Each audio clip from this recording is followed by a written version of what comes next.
నమః. శ్రీమాత్రే నమః. శ్రీ మహాగణాధిపతయే నమః. శ్రీ విష్ణురూపాయ నమః శివాయ. శివాయ గురవే నమః. ఓం నమః చండికాయై. నారాయణం నమస్కృత్య నరం చైవ నరోత్తమం దేవీం సరస్వతీం వ్యాసం తతో జయముదీరయేత్. శ్రీకృష్ణ శరణమమ్మ. శ్రీకృష్ణ శరణమమ్మ. శ్రీకృష్ణ శరణం. మహాదేవ మహాదేవ మహాదేవ. శ్రీమదాంధ్ర మహాభారత ప్రవచన మహాయజ్ఞాంత భాగముగా 577వ రోజు ప్రవచనం. శ్రీమదాంధ్ర మహాభారతంలోని 13వ పర్వము, శాంతి సప్తకంలోని ద్వితీయ పర్వమైనటువంటి ఆనుశాసక పర్వంలో తృతీయ శ్వాసము, పేజీ నంబరు 402, పద్యము నంబరు 208. మనము మంచి పట్టంలో ప్రవేశించాం. అనుశాసక పర్వమే ధర్మపర్వం. శార్థ విధి ఎలా నిర్వహించాలి అని చెప్పి నిన్న కొన్ని పేర్లు నేర్చుకున్నాం. ఆ శార్థములు పెట్టేటప్పుడు ఆ పేర్లు తెలుసుకున్నా చాలు. అప్పుడే అక్కల్లా మీరు కొండలు ఎక్కేటప్పుడు కానీ, నదులు దాటేటప్పుడు కానీ, అరణ్యాల్లో ప్రవేశించేటప్పుడు కానీ ఈ పేర్లు తలుచుకుంటే మనకి శుభములు జరుగుతాయి అని కూడా. ఆ తర్వాత తపస్సు అంటే ఏమిటో చెప్పారు. ఉపవాసములు అంటే కడుపు మార్చుకోవటము ఉపవాసము కాదు. గృహస్థులు ఎప్పుడు కటిక ఉపవాసము చేయరాదు. గంగాధరుడు భీష్ముడు చెప్పిన మాట, ఇది చెప్పిన మాట కాదు. మీరు కటిక ఉపవాసములు చేయరాదు. అవి చేయవలసింది సన్యాసులు. అది ఏ ఉపవాసం, ఏకాదశి ఉపవాసమైనా కూడా. ఉపవాసం అనగా మిత ఆహారము అంటే మీరు తిన్న తర్వాత కూడా మీకు ఆకలిగా ఉండాలి. అంటే మీరు ఒక 100 యూనిట్లు తినగలరు అనుకోండి, 40 యూనిట్లు తిని లేవటాన్ని ఉపవాసం అంటారు. అన్నం మానేయటము ఉపవాసము కాదు. భీష్ముడు చెప్పిన మాట ఇది. చాలా మంది ఈ విషయము తెలియక పాపము షుగర్ బీపీలు ఉన్నటువంటి వాళ్ళు కూడా అనవసరమైన ఉపవాసాలు చేసి ఆరోగ్యాలను చెడగొట్టుకుంటారు. ఉపవాసము అనగా మిత ఆహారము. నా మాట కాదండి, ఏదో నేను సొంతంగా చెప్పాను. నిన్న భీష్ముడు చెప్పిన మాటగా నేను చెప్పాను. మీరు నా మీద case file A case against you in the court of law అంటే మీ ఇష్టం చేసుకోండి. నేను భీష్ముడిని చూపిస్తాను. తపస్సుల యొక్క ఆచరణ అంటే సత్యము, శౌచము, మౌనము, ఇంద్రియ నిగ్రహము, బ్రహ్మచర్యము, ఇవి తపస్సు యొక్క ఆకృతులు. ఆ తర్వాత చక్కటి ఘట్టాల్లోకి ప్రవేశిస్తున్నాం. ఈ సప్త ఋషి ఒక రాజుకి మధ్యన చూసాం. ఏమిటి? దానము తీసుకోవడం మంచిదా, అప్రతిగ్రహణం అంటే తీసుకోకుండా ఉండడం మంచిదా? దీనికి ఒక మంచి కథ. ఈ కథ అసలు ఎన్ని మలుపులు తిరుగుతుందో, ఈ కథలో ఎన్ని ఒట్లు పెట్టుకుంటారు. ఎందుకంటే ఒట్లు పెట్టడానికి ధైర్యం ఉండాలి. ఎందుకని? నీలో పాప చింతన ఉందనుకోండి, పాప భీతి ఉందనుకోండి, నువ్వు పెట్టలేవు. కాబట్టి చాలా నాకు మొత్తం భారతంలో అందులో ఆనుశాసక పర్వంలో నా మనసుకి నచ్చినటువంటి కథ, మనసుకి నచ్చిన కథ. పైగా ఇక్కడ ఈ కథలో చక్కగా ఆ సప్తఋషుల పేర్లు బాగా వస్తాయి. వాళ్ళని తలుచుకుంటే మనం పునీతులు అవుతాం. కాబట్టి ఇవాళ కథ ప్రారంభించిన రోజున వాళ్ళని పత్ని సమేతంగా తలుచుకుంటాం. అరుంధతి వశిష్టాభ్యాం నమః, అహల్యా గౌతమాభ్యాం నమః, అనసూయ అత్రిభ్యాం నమః, రేణుకా జమదగ్నిభ్యాం నమః సుశీలా భరద్వాజాభ్యాం నమః అదితి కశ్యపాభ్యాం నమః కుముద్వతి విశ్వామిత్రాభ్యాం నమః. వీళ్ళు 7 సప్తర్షులు. సప్తర్షుల భార్యల్ని విడివిడిగా తెలుసుకుందాం. మొదటి వశిష్ఠుడు, గౌతముడు, అల్యాడు, తర్వాత అత్రి, జమదగ్ని, తర్వాత కశ్యపుడు, భరద్వాజుడు, తర్వాత విశ్వామిత్రుడు. వీళ్ళ భార్యలు అరుంధతి, తర్వాత అహల్య, గౌతమ. జమదగ్ని భార్య రేణుక, కశ్యపుడి భార్య అదితి, భరద్వాజుడి భార్య సుశీల, విశ్వామిత్రుడి భార్య కుముద్వతి, అదితి కశ్యప, రేణుక జమదగ్ని, అహల్య, గౌతమ, అనసూయ, అత్రి. వీళ్ళు 7. ప్రస్తుత ఈ మన్వాంతరానికి ఈ సప్తర్షులు మారుతూ ఉంటారు. ఇప్పుడు ఈ మన్వంతరంలో ఈ యుగంలో ఈ 7 సప్తర్షులు. పోస్టులు మారట్లేదండి, ఒకే ఉంటారా? డిఫరెన్స్లు మారట్లా. అలాగే అన్నమాట. ఈ సప్తర్షులు మనువులు కూడా మారుతారు. కాబట్టి వీళ్ళు సప్తర్షులు. వీళ్ళ పేర్లు రోజు తలుచుకోవాలండి. మనిషి అయి పుట్టినవాడు, అది సంగతి.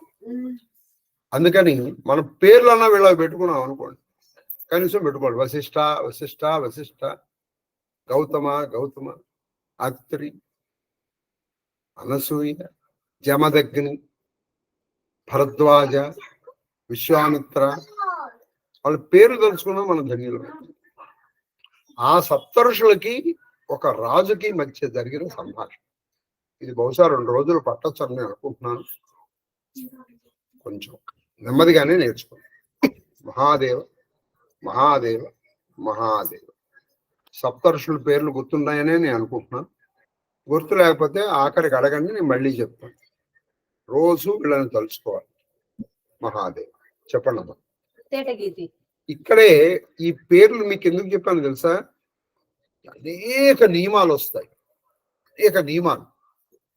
మీరు ఈ పేర్లు యాజ్ ఇట్ ఈస్ గా గుర్తుంచుకుంటే, వ్యాస భారతం కనుక చదువుకుంటే, తిక్కన గారి కంటే ఇక్కడ కొంచెం వ్యాస భారతం ఉంది. తిక్కన గారు దాన్ని మరి రాయలేక కాదు, ఎందుకు క్లుప్తీకరించారో తెలియదు కానీ క్లుప్తీకరించారు. ఆయన రాయలేరని నేను ఎలా అంటానండి? ఆయన కాలి కొనగోటి సాటికి రాని నేను తిక్కన గారు రాయలేరని అనగలనా? అంత సాహసం చేయండి. ఎందుకు రాయలేదో రాయలేదు. కానీ వ్యాసుడు ఇక్కడ చాలా బాగా రాశారు. ఏది కొన్ని చోట్ల సందర్భాలు చెప్తాను, వీలైనప్పుడు దాన్ని చెప్పడానికే ప్రయత్నం చేస్తాను. మహాదేవ్ మహాదేవ్ మహాదేవ్. కశ్యపాత్రి విశ్వామిత్ర. చూడండి పేరు చెప్తున్నారు. కశ్యప, ఇది కంద పద్యం. కేటగిరి పద్యంలో రాశారండి 7 పేర్లు. కశ్యప, ఆత్రి, విశ్వామిత్ర, గౌతములు, విను భరద్వాజ జమదగ్నులు, వశిష్ఠుడు, జగంబుల నెల్ల పేర్కొనిన ఋషులు, వారి సప్తర్షగణమంటూ. వీళ్ళు మొత్తం జగత్తు అందరికీ తెలిసిన మహర్షులు. సప్తర్షులు మనకి సప్తర్షి మండలం చూపిస్తారు పెళ్ళేవంగానే, అందులో అరుంధతి నక్షత్రం. కాబట్టి ఆ సప్తర్షుల్లో వీళ్ళు చాలా గొప్ప వాళ్ళన్నా వీళ్ళని సప్తర్షులు అంటారు. వీళ్ళు జగత్ ప్రసిద్ధులు. They are well known. ఖచ్చితంగా ఈ ఘట్టము వినటానికి మాత్రము కొంత యోగ్యత ఉంటే కానీ వినలేరండి. ఇది యోగ్యత ఉంటే వినలేదు. సంపూర్ణ భారతం చెప్పిన వాళ్ళు కూడా ఈ ఘట్టాన్ని చెప్పలేరు. ఎందుకంటే ఈ ఘట్టం చెప్పేటప్పుడు కొన్ని సెన్సిటివ్ పాయింట్స్ ఉంటాయి. ఎందుకు వచ్చిన బాధాన్ని వదిలిపారేశారు. నేను వదలను. నేను ప్రతి అక్షరము చెప్తాను. ఇది వినడం మాత్రం ఒక యోగం, వినలేకపోవటం ఒక రోగం, వినటం ఒక భోగం. చదువు. వచనం. వచనం. వశిష్ఠుని దేవియగు అరుంధతి, వశిష్ఠుని దేవియగు అరుంధతి ఎందును అతని అతని తోడను. అయితే ఈ 7గురిలో ఈ వశిష్ఠుడి భార్య అరుంధతి ఉందే, అసలు ఆయన్ని వదిలిపెట్టి ఇవి ఉండదు. ఈవిని వదిలిపెట్టి ఆయన ఉన్నాడు. కాబట్టి ఇప్పుడు 7గురు ఋషులు అరుంధతి 8 మంది అయ్యారు. వీళ్ళు లెక్క పెట్టుకోవాలి. మీరు నంబర్ చాలా ఇంపార్టెంట్ ఇక్కడ. 8 మంది. అయ్యందరకున్ పరిచారికయై గండయను చేడియ వర్తించు తద్వల్లభుండగు పశుసకుండు వారలకున్ పరిచారకత్వం. ఈ సప్త ఋషులు, అందులో వశిష్ఠుడి భార్యను అరుంధతి, వీళ్ళు ఏదో తిరుగుతున్నారు. వెళ్ళటం, అక్కడ కొంచెం జపం చేసుకోవడం, మళ్ళీ ఇంకో చోటు కన్నా అలా వెళ్తారు. వీళ్ళతో పాటు గండ అనే ఒక ఆవిడ ఉంది. ఈ గండ అనేటువంటి ఆవిడ ఎవరు? వీళ్ళకి వండి పెట్టడానికి, వంటలు చేయడానికి, వీళ్ళకి కొంచెం పూజా సామాగ్రి సిద్ధం చేయడానికి అటువంటివి. ఈ గండకు ఒక భర్త ఉన్నాడు. ఆయన పేరు పశుసఖుడు, పశుసఖ. పశుసఖుడు అని పేరు కలిగినటువంటి అతను ఈ గండ. ఇప్పుడు మొత్తం ఎంతమంది అయ్యారు? 10 మంది అయ్యారు. 7గురు ఋషులు, అరుంధతి వశిష్ఠుడి భార్య, గండ, పశుసఖుడు వాళ్ళిద్దరు భార్యాభర్తలు. ఈ 8 మందికి పరిచర్య చేయడం. అంటే బయట పనులేమో పశుసఖుడు చేసేవాడు, లోపల పనులు, ఇంట్లో పనులేమో ఈ గండ అనేవాడు చేశాడు. 10 మంది అండి. వీళ్ళు ఇలా లోక సంచారం చేసుకుంటున్నారు, తిరుగుతున్నారు. అందరూ వెళ్తూ ఉండగా అలా చక్కటి కదండి, మనసు నిజంగా రంజిల్లుతుంది. ఇది అసలు కథ అంటే.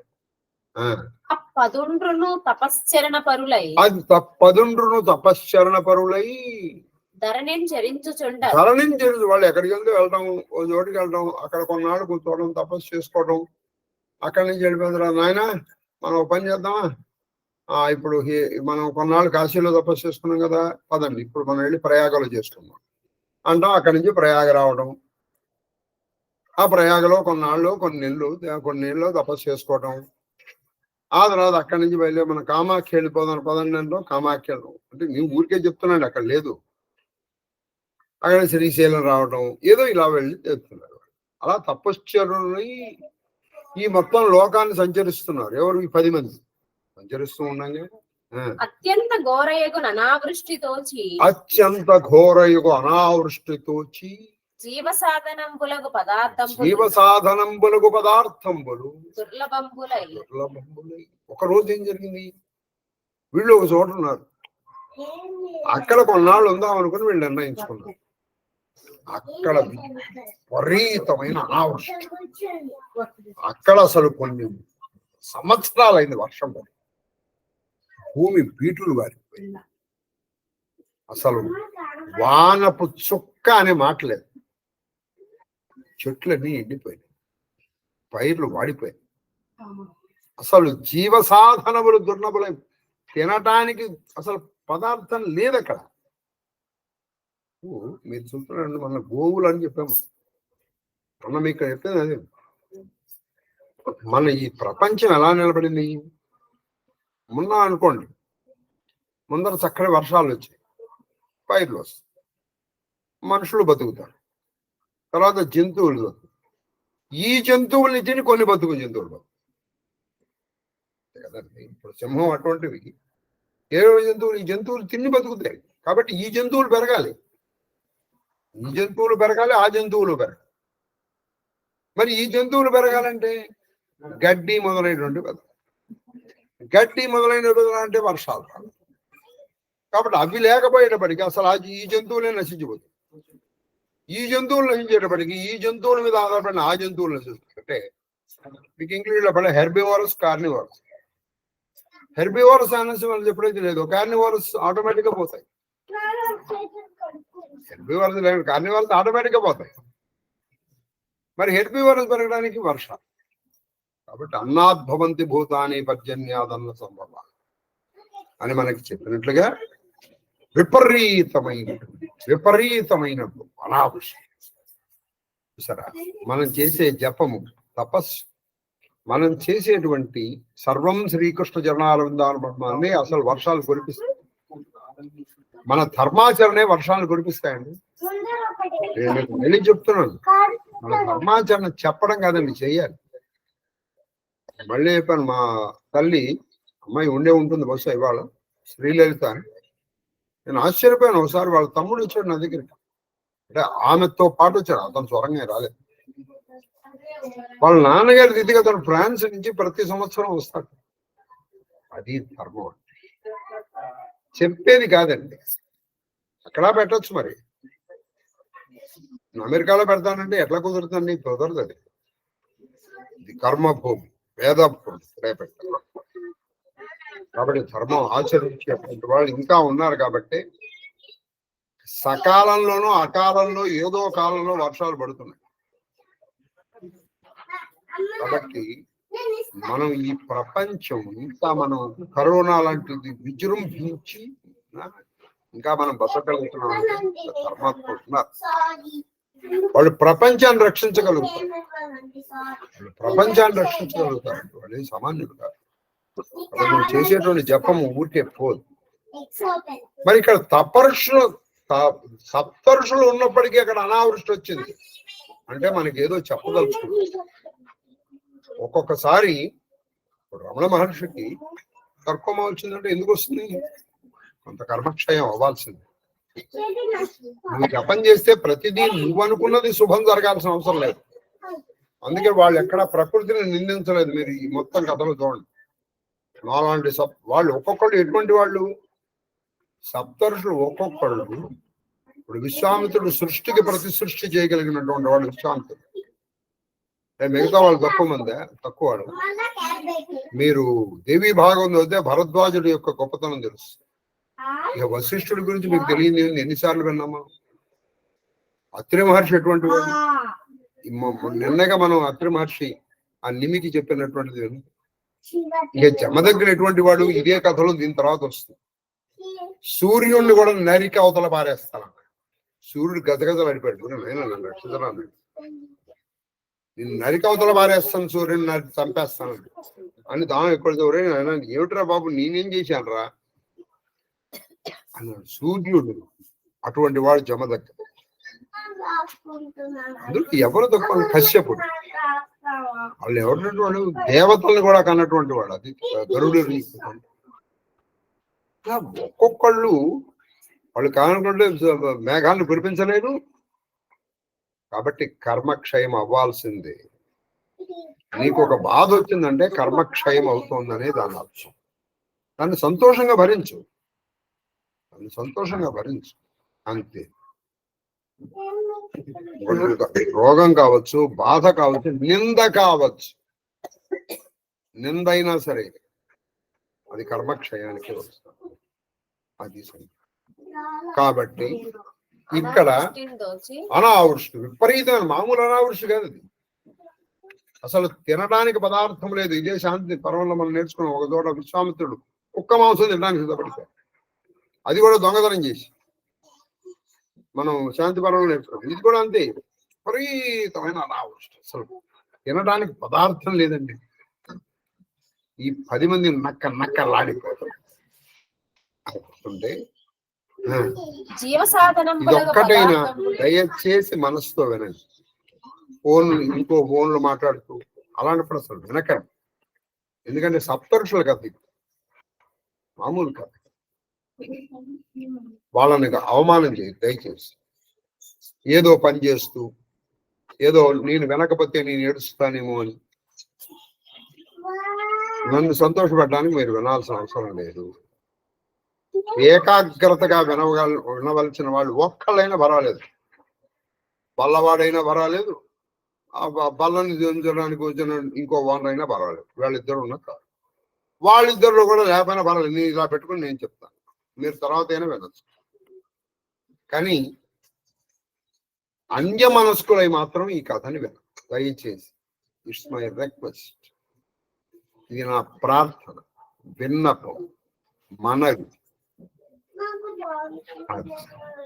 ఎందుకంటే ఈ కథ సప్తఋషుల కథ. ఇది సప్తఋషులు ఎప్పుడైతే వచ్చారో మీరు అన్య మనస్కులై, నేను చెప్పను మీరు వినరు, బహుశా ఈ తల్లి కూడా అన్య మనస్కులై చదవదని మనం అనుకుంటాం. మహాదేవ మహాదేవ మహాదేవ.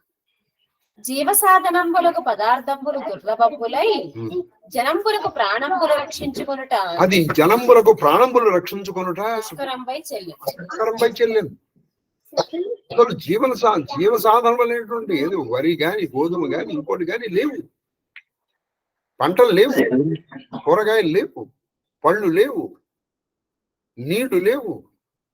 కాబట్టి అసలు బతకడం కష్టమైపోయింది. ఎవరికి? మీకు నాకు కష్టమా? సప్తఋషులకు కూడా. సప్తఋషులకు ఎలా ఉంది? ఎలా ఉంటుందో పట్ట పేలిపోతున్నారు జనాలు. తినడానికి ఏమి లేదు. అలా ఉండగా కశ్యపాదులను అతి క్షుధార్తులై. అది కశ్యపాదులను, కశ్యపుడి పేరు ఎందుకు చెప్పారో తెలుసా? ఈయన పెద్దవాళ్ళు అందరికంటే. వశిష్ఠుడి పేరు చెప్తాం కానీ ఈయన దేవతలను కన్నవాడండి. అదితి కశ్యపులే దేవతల కొడుకులు. వాళ్ళ కొడుకులే దేవతలు. కశ్యపుడు ఎంత గొప్పవాడంటే, నువ్వు ఎప్పుడన్నా తిథి పెట్టినప్పుడు నీకు గోత్రం తెలియదు అనుకో, ఎవరిదన్నా కశ్యప గోత్రోద్భవశ అని చెప్పేసి వాళ్ళకి వెళ్ళిపోయి. కశ్యపాదులను అంటే ఈ మిగతా వాళ్ళందరూ అనమాట. ఎవరెవరు? నేను సప్తరులు వచ్చినప్పుడల్లా 7 పేర్లు చెప్తానండి మీకోసం. మీరు విన్నా మీరు ధన్యులు అవుతారు, అని నేను ధన్యులు అవుతాను. వశిష్ఠుడు, గౌతముడు, అత్రి, జమదగ్ని, భరద్వాజుడు, కశ్యపుడు, విశ్వామిత్రుడు. వీళ్ళ 7 వీళ్ళతో పాటు వీళ్ళకి సహాయం చేస్తున్న గండ అనేటువంటి ఆవిడే, ఆ గండకి సకుడు పశుసకుడు. వీళ్ళతో పాటు వశిష్ఠుడి భార్య అరుంధతి. ఈ 10 మంది కూడా క్షుధార్తులై. వీళ్ళు తినడం కాదు, వీళ్ళ పేగులు వీళ్ళని తినేస్తుంది. ఆకలి వీళ్ళ పేగులు తినేస్తుంది. ఆకలి ఎంత భయంకరం ఉంటుందో తెలుసా అండి? మనం మీకు ఆధునిక ఎగ్జాంపుల్ చెప్తా. మన భూమి గుండ్రంగా ఉందన్న.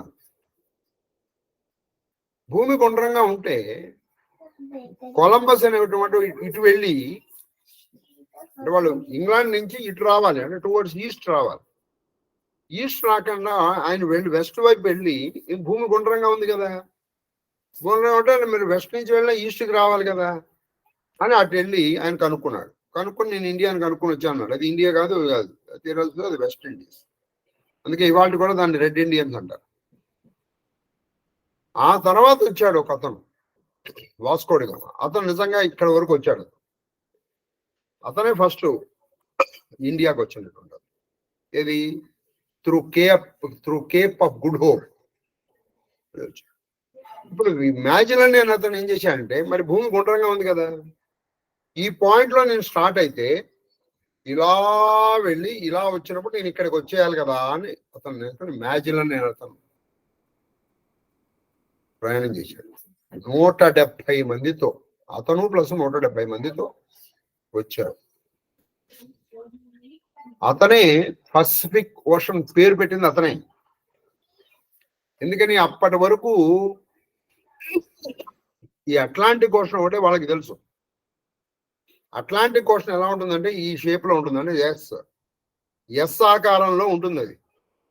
అందుకని అక్కడ బాగా అలలు ఎక్కువ. మొట్టమొదటిసారి అట్లాంటిక్ నుంచి పసిఫిక్ వచ్చేటప్పటికి అది చాలా పీస్ఫుల్. పసిఫిక్ అంటే పీస్ఫుల్, చాలా ప్రశాంతంగా ఉంటుంది. అక్కడ అలలు ఉండవు, ఎక్కువ ఉండవు. చాలా పీస్ఫుల్ గా ఉంది కాబట్టి పసిఫిక్ ఓషన్. చివరికి కొంత దూరం వచ్చేటప్పటికి వాళ్ళు తెచ్చుకున్న ఆహార పదార్థాలు అయిపోయినాయి.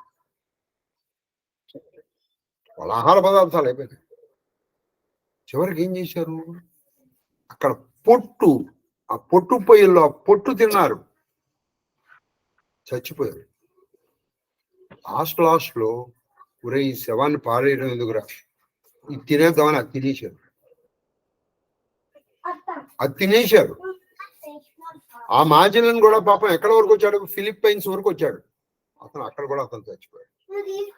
అతను కూడా చచ్చిపోయాడు. 170 మందితో ప్రారంభమైన ఆ నావిగేషన్ చివరికి 7 చేరుకున్నారు స్వదేశ్. అతను పాయింట్ కరెక్ట్. ఎక్కడ స్టార్ట్ చేశారో అక్కడికి వచ్చాడు. ఇది హిస్టరీ. అలాగే ఒక్కొక్క సందర్భంలో ఏం జరుగుతుందంటే, ఇప్పుడు విశ్వామిత్రుడు కుక్క మాంసం తినలా, ఇప్పుడు ఒక భయంకరమైన ఇన్సిడెంట్ జరగబోతుంది. చాలా భయంకరం. పైగా అది మీరు నేను చేసింది కాదు, అది సప్తర్షులు కూడా చేయడానికి సిద్ధపడ్డారు. ఆకలి బాధ తట్టుకోలేక. ఏమిటయ్యా అంటే అది చెప్పాము. కశ్యపాదులు క్షుధార్తులై ఆహారం అన్వేషించినాడు. ఆహారం కోసం అన్వేషిస్తున్నారు, వెతుకుతున్నారు. అన్వేషించినాడా శిబిసూనుడైన ఇప్పుడున్నాడు. శిబి చక్రవర్తి కొడుకు అయినటువంటి యాజ్యనామధేయుడు.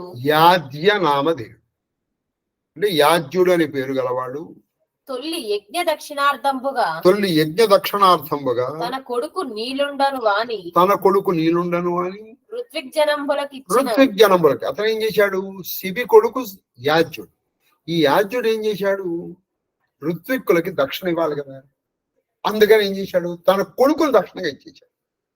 ఎవరికి? ఋత్విక్కుడు. యాజ్యుడు కొడుకు నీలుడు. ఆ నీలుడిని తన కొడుకుని దక్షిణగా ఇచ్చేశాడు. తన కొడుకుని దక్షిణగా ఇచ్చేస్తే ఎవరికి? ఋత్విక్కులకి ఇచ్చేస్తే తద్వశగతి నుండి కాలం. ఈ ఋత్వికులు ఎవరు? వీళ్ళే. ఎవరు? మన సప్తర్షులు. ఎవరు? వశిష్ఠుడు, విశ్వామిత్రుడు, భరద్వాజుడు, కశ్యపుడు, జమదగ్ని, తర్వాత అత్రి, వశిష్ఠుడు, గౌతముడు. వీళ్ళకి తన కొడుకుని దక్షిణగా ఇచ్చేసి వీళ్ళ వశంలో ఉన్నాడు. అతను ఏం జరిగింది? అతనికి కాలం చెందాడు. పాపం అతను వీళ్ళు చంపలేదు, సహజంగా చచ్చిపోయేటప్పటికి వీళ్ళకి ఆలోచన వచ్చింది. ఏమిటి ఆలోచన వచ్చింది? మీరు ఈ ఆలోచన చూసి ఏంటంటే సప్తర్షులకి ఈ ఆలోచన రావటం ఏంటంటే బాబు అని మీరు గుండెలు బాధేసుకుంటారు. మీరు బాదుకోపోయినా జరిగింది అదే. ఒరే మనకు ఆకలి ఇస్తుంది, వీడు ఎలాగో మనసొత్తే, ఎందుకంటే వీళ్ళు మనకే ఇచ్చాడు, వీడిని ఊరికి తగలబెట్టేయడం ఎందుకు, ఒక పని చేద్దాం అని ఈ 10 మంది ఆ శవం చుట్టూ చేరారు. ఎవరా 10 మంది? అరుంధతి వశిష్టాభ్యాం నమః, అహల్యా గౌతమాభ్యాం నమః, అనసూయాత్రిభ్యాం నమః, రేణుకా జమదగ్నిభ్యాం నమః, అదితి కశ్యపాభ్యాం నమః, సుశీలా భరద్వాజాభ్యాం నమః, అదితి కశ్యపాభ్యాం నమః, గండా పశుపతి. వాళ్ళిద్దరు భార్య. అరుంధతి ఎలా చెప్పేసి మొత్తం ఇందులో నేను భార్యలకు చెప్పాను, ఈ అరుంధతి పెడతాం. మిగతా వాళ్ళు ఈ 10 మంది కూర్చుని మనం విని తినేద్దాం, కొంత ఆకర్తి తినేద్దాం. ఊరికే కాల్చో పొడిచే లాభమే ఉంది. నేను నిర్ణయానికి వచ్చారు.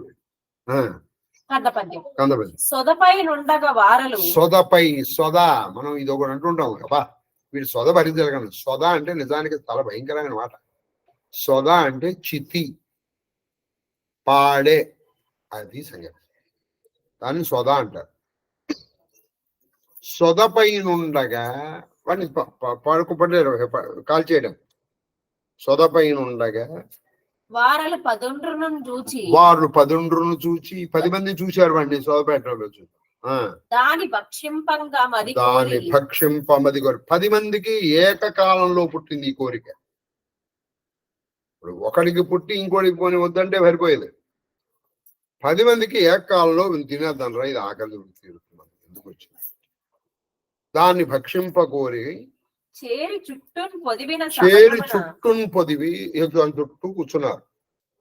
నెమ్మదిగా ఆ చర్మం వలిచేసి మాంసాన్ని తీసి వండడానికి కూడా అగ్ని ఉంటే ఏదో వేస్తారు, లేకపోతే పచ్చి మాంసమే. మహాదేవ మహాదేవ మహాదేవ ఏది కూర్చున్నారు, సిద్ధపడుతున్నారు. ఆ సమయంలో వీళ్ళ అదృష్టానికో దురదృష్టానికో ఉండదు. చెప్పాను ఈ కథలో అనేక మలుపులు తిరుగుతాయి. ఈ కథ వినడం ఒక యోగం. నేను చెప్పడం కాదు, చివరికి తిక్కన గారు కూడా చెప్పారు. మనం చేసిన పాపం ఏం చేస్తుంది తెలుసా? ఇవాళ్లే మన ఇంటికి బంధువులు వస్తారు, మన మిత్రులు వస్తారు, మనం వెన్నెమ చెప్పండి. కాటి పొంత తెరువున ఏం జరిగింది? ఈ వల్లకాటి తెరువున వీళ్ళున్నారు. ఆ శ్మశానానికి పక్కగా ఏం జరిగిందంటే, వేటబోయి మరలి విభుడొక్కరుడు వృషాదర్భినాముడు అతులదానపరుడు. ఈ మాటలు చాలా. ఒక ఆయన వీళ్ళు ఏ రాజ్యంలో ఉన్నారో ఆ రాజ్యము రాజు వృషాదర్భి. ఆయన వేట కోసం వెళ్ళాడు. వేటలు అక్కడ జనాలు, అక్కడ జంతువులు వచ్చాయి, జంతువులు లేవు కదా సార్. కాబట్టి వేట కోసం వెళ్ళి ఆయన తిరిగి వస్తున్నాడు. తిరిగి వస్తుంటే చూశాడు, వీళ్ళు శవం చుట్టూ కూర్చున్నారు. ఆయన ఎటువంటి వాడు? అతుల దానపరుడు, సాటి లేని దానాలు చేస్తాడు. వాళ్ళు వీళ్ళని చూసేటప్పటికీ ఆ బ్రహ్మవర్చస్సు వీళ్ళల్లో అలా కలిసిపోతోంది, తెలుస్తోంది. వీళ్ళు ఏమిట్రా శవాన్ని తింటున్నారు అని అనుకుని పాపం అతను ఉషాదర్పి. అక్కడ వరకు అతను పాపమే, ఆ తర్వాత పుణ్యం అవుతాడు. సరే, మనం సినిమాల్లో చూపించినట్టండి ఎప్పుడు ఒకడు విలను ఒకడు హీరోగా ఉండడు. హీరో ఎప్పుడు హీరోగానే ఉంటాడు మనకి సినిమాల్లో, విలన్ ఎప్పుడు విలన్ గానే ఉంటాడు. కానీ మన నిజ జీవితంలో అలా ఉండదు. ఒక్కొక్కప్పుడు నువ్వు చాలా చక్కగా సౌమ్యంగా ఉంటావు, ఒక్కొక్కప్పుడు పరమ క్రూరంగా మాట్లాడతావు. నువ్వు అంటే నేను కూడా అంతే. మనమే క్రూరంగా మాట్లాడుతాం. ఇదేంటి 2 రోజుల క్రితం ఇలా మాట్లాడు, 2 నిమిషాల క్రితం. అందుకని మన ముఖ కవళికలు టకటకటక మారిపోతూ ఉంటాయి. ఒకప్పుడు చాలా ప్రశాంతంగా, ఒక్కొక్కప్పుడు ముఖం మొట్టమొదటి ఒకప్పుడు చక్కగా నవ్వుతూ ఉంటాం, ఒకప్పుడు చిచ్చి అన్నట్టు. మనం యూనిఫామ్ మెయింటైన్ చేయగా మన ముఖంలో అలా చేసిన వాడు గొప్పవాడు. కాబట్టి ఇక్కడ అతులదానపరుడు ఆ మాట అంటలో ఫ్యూచర్ కథను మీకు చెప్పేస్తున్నాడు. దానం చేయడంలో సాట్లేని దానం చేస్తాడు. ఎవరు? ఈ వృషాదం దానం చేసే ఈయన. పోయి కాంచి నిలిచి ఒకరు చూసి వాడు ఆయన శవాన్ని తింటున్నారు అని చెప్పి పోవక నిలిచి ఆగిపోయాడు. ఆగిపోయి మునులతోడ అధిక వినయం ఎసగా. వాళ్ళు ఎవరో ఈయనకి తెలియదు, కానీ వాళ్ళు చూస్తే మహానుభావులాగా ఉన్నారు. వెంటనే వెళ్ళిపోయి వినయంతో, ఏదో తను దానం చేస్తున్నాడు కదా అని చెప్పేసి, ఆ శవాన్ని తింటారా ఏంటండి, నేను అన్నం పెడతాను అన్నలా. ఆయన వెళ్ళిపోయి తన గుర్రాన్ని లేదా రథాన్ని దిగి వాళ్ళ దగ్గరికి వెళ్ళి మోకాళ్ళ మీద కూర్చొని చేతులు 2 ఇలా పెట్టి వాళ్ళతో ఇలా మాట్లాడుతున్నట్టు. ఆయన ఎవరు? వృషాదర్భి. ఏమని మాట్లాడుతున్నారంటే, కందపది, మీరాకలి పెళ్ళున ఆహారంబుగా శవము కొనుట కడరి. ఏమిటయ్యా మీరు? ఆ మీరు అనే మాటలో మీ అంతటి వాళ్ళు ఆకలి భరించలేక, ఉద్బాధ భరించలేక చివరికి శవమాంసము భక్షణ చేయడానికి మీరు సిద్ధపడిపోయారా? అయ్యో, ఇట్లేలా? ఎందుకయ్యా, ఎందుకండి ఇంత కష్టం? ఎందుకండి? అది కూడా మానవ శవం, ఒక మనిషి శవాన్ని మీరు భక్షిస్తారా? ఇట్లేలా? ఎందుకండి? మీ అంతటి వాళ్ళు చేయాల్సిన పని ఇది. చేయకండి దయచేసి. రండి ఇచ్చేద మీకు ఆహారంబులు వలసినట్టివి అని తామరి.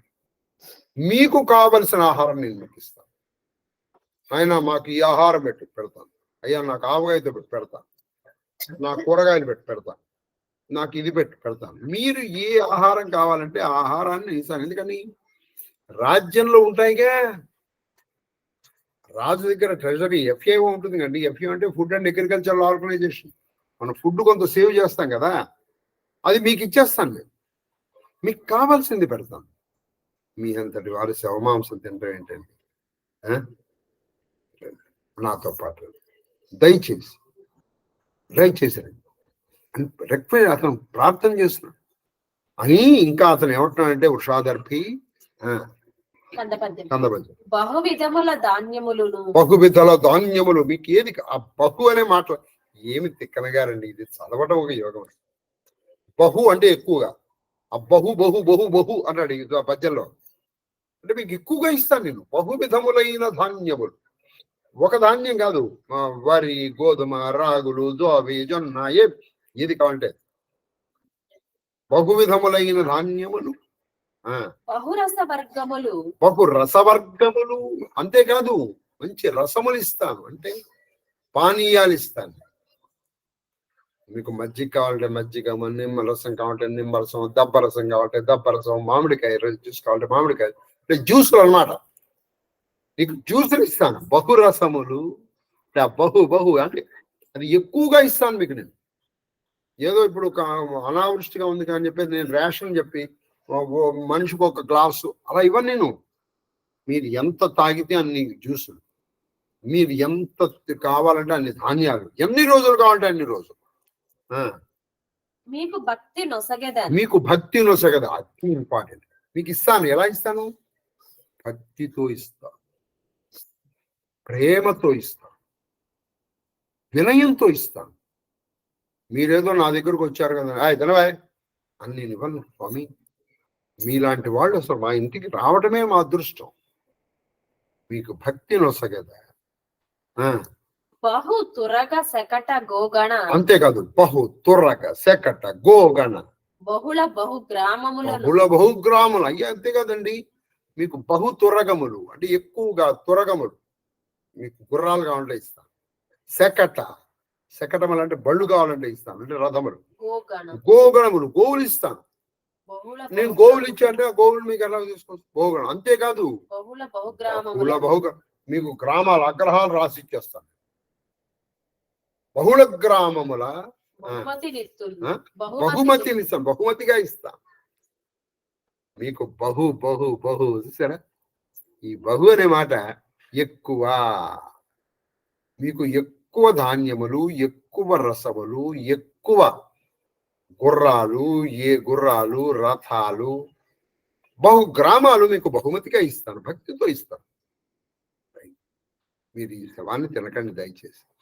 మీ అంతటి వాళ్ళు శవమాంస భక్ష తింటాడు వద్దండి అంటున్నాడు పాపం రాజు. ఆ రిక్వెస్ట్ చూసారు ఎంత బాగా చేస్తున్నాడు. ఇది పెద్దవాళ్ళతో మాట్లాడే పద్ధతి అండి. పెద్దవాళ్ళతో మాట్లాడే పద్ధతి అది. పెద్దవాళ్ళు మీ వినయానికే మాత్రమే వాళ్ళు తల వంచుతారు.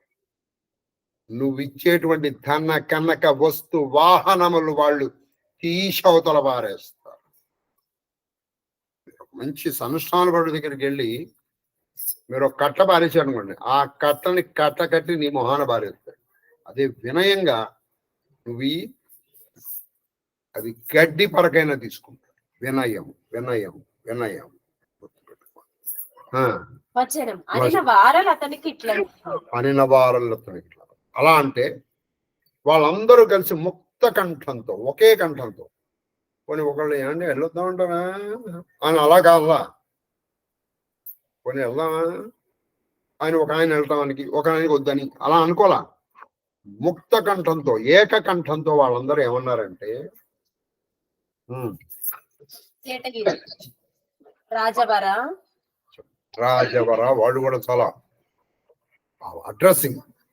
రాజవర అంటే రాజుల్లో శ్రేష్ఠుడైన ఓ వృషాదర్పి, ప్రతిగ్రహము విషము కల్లుగా చూతుము. ప్రతిగ్రహము విషము కల్లుగా చూతు అంటే మాకేదో దానం చేస్తాం అనుకుంటున్నావు. మీ దగ్గర నుంచి తీసుకున్నది మేము ఎలా చూస్తామో తెలుసా? విషంగా చూస్తాం. లేదా కళ్ళుగా చూస్తాం. ఆ మాటలు ఎంత గొప్ప. ఒకటి ఏం చేస్తుంది విషం, నీ ప్రాణం తీసేస్తుంది. ఇంకోటి ఏం చేస్తుంది, నీ బుద్ధిని పనిచేయనివ్వదు. అంతే కదా, కళ్ళు పనిచేస్తే నీ నీ మైండ్ పనిచేయనివ్వదు. కాబట్టి నీ దగ్గర నుంచి నువ్వు ఇస్తా అన్నవే ఏమిటి, నువ్వు బహుధాన్యాలు, రసాలు, అవన్నీ మేము ఎలా చూస్తామో తెలుసా, విషంగా చూస్తాం. విషం తాగితే మేము చచ్చిపోతాం. ఇప్పుడు మీ శవమాంసం తింటే మేము బతుకుతాం. పైగా ఇది మాది, ఇది మా సొంతం. అది దానం, మేము తీసుకోం. రాజవర, మేము నీ దగ్గర నుంచి తీసుకున్నది విషముగాను కళ్ళుగాను చూస్తాం. మా మాటదండు అంటే ఒకటి మా బుద్ధిని పనిచేయనివ్వదు. సరే, దానము తీసుకోకూడదు. ప్రాణం పోయినా పర్వాలేదు కానీ చెయ్య చాచకూడదు. ఇది బాగా గుర్తుపెట్టుకోండి, మన ప్రిన్సిపల్. ఈ ప్రాణం తొక్కలదు, ఇవాళ ఉంటుంది రేపు పోతుంది. 1,000 మంది వైద్యులు కూడి వచ్చిననైన మధురమైన జాతిని మాన్పలే. బతకగలుగుతా, చెయ్య మాత్రం సాచకూడదు. ఈ అరిచేయి ఆకాశాన్ని చూడకూడదు అనమాట. అది సంగతి. మీ అందరికీ మిమ్మల్ని కలిచి వేస్తున్నటువంటి విషయం చూసారా, ఆ సప్తఋషులకి వంశానికి చెందిన నేను. మీకు అర్థమైందా ఎందుకు దక్షిణ తీసుకోను? క్వశ్చనే లేదు. అది సంగతి. చెప్పండి అమ్మా. కళ్ళుగా చూతుమిట్లు కాంచి ఉన్న అట్టి మాకు నీవు ఇచ్చదననుట మా విధం బెరుంగమింతియ. తప్పు కాదు. మా గురించి తెలియక, మేము ఇంకోళ్ళు ఇచ్చేది తీసుకోమని తెలియక, పాపం నువ్వేదో మమ్మల్ని చూసి జాలిపడి అన్నావు. నీ తప్పు కాదు, నేను తీసుకున్నాను. చూడండి, వాళ్ళు చచ్చిపోవడానికి సిద్ధంగా ఉన్నారు, శవమాంస భక్షణ చేయడానికి సిద్ధంగా ఉన్నారు, కానీ వాళ్ళు ఇచ్చేది తీసుకోలేదు. ఏమి కథండి ఇది? అదనమాట. ఇదం బ్రాహ్మ్యం ఇదం క్షాత్రం శాపాదపి శరాదపి. అదనమాట బ్రాహ్మణ్యం అంటే. అది బ్రాహ్మణ్యం.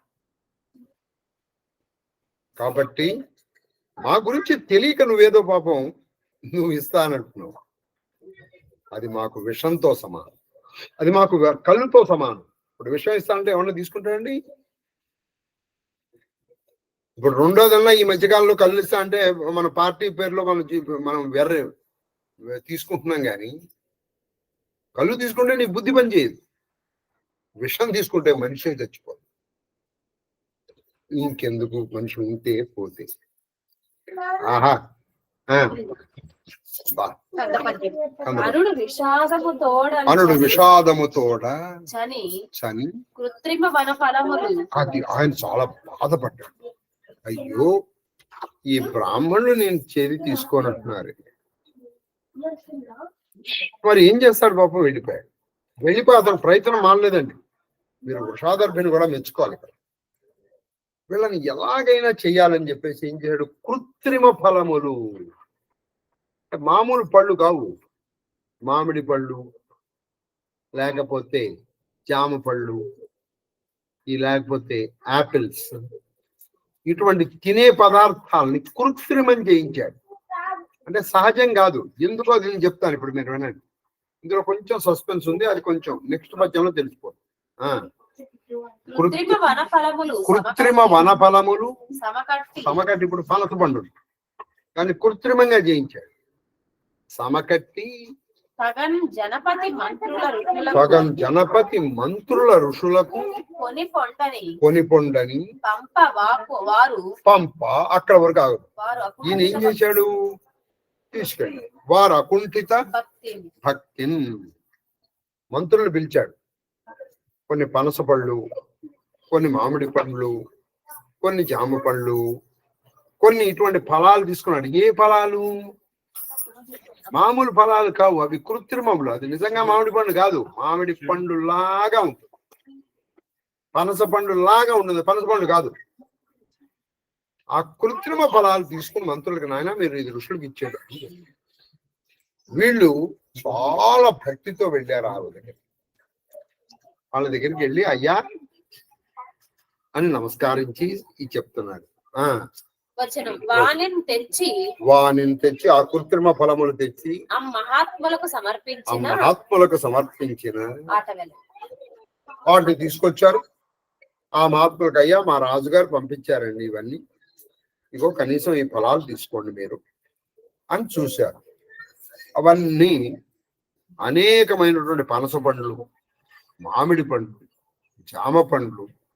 నేను పెద్ద పెద్ద ఫలాలే చెప్తున్నాను కొంతవరకు, అంటే అందులో చిన్న చిన్న ద్రాక్ష, రేగి ఇలాంటివి కాదు. ఎందుకు చెప్తున్నానో మీకు అర్థమవుతుంది. ఏమిటో తిక్కన గారు చెప్పలేదు, వ్యాసుడు చెప్పలేదు. కొన్ని కృత్రిమ వనఫలములు అన్నాడు, లేదా కొబ్బరికాయ, గుమ్మడి పండు, ఇటువంటివి ఏవో పంపిస్తే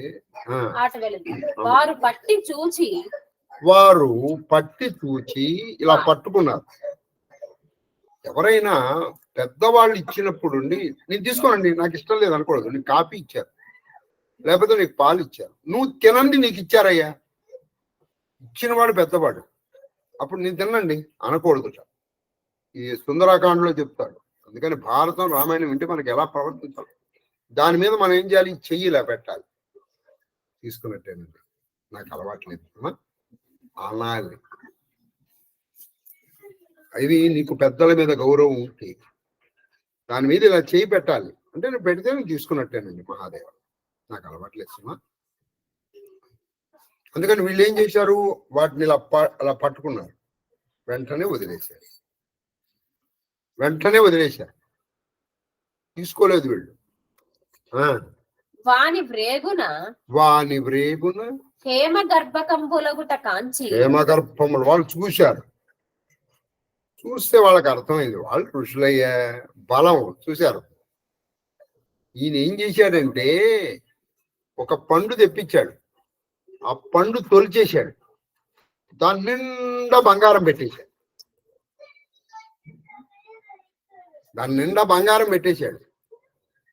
బంగారం పెట్టి పంపించాడు.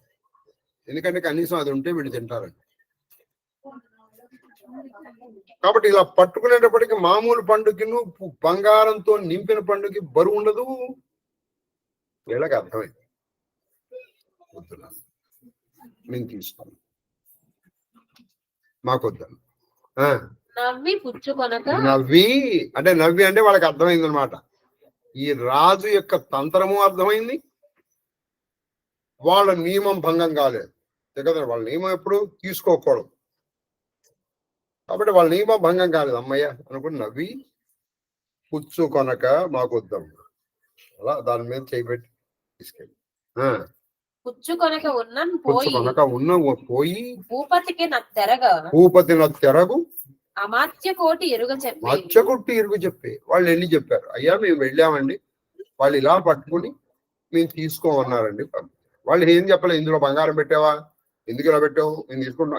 మాటలు తక్కువ మాట్లాడాలండి, ఎప్పుడు క్రియ చెయ్యాలి.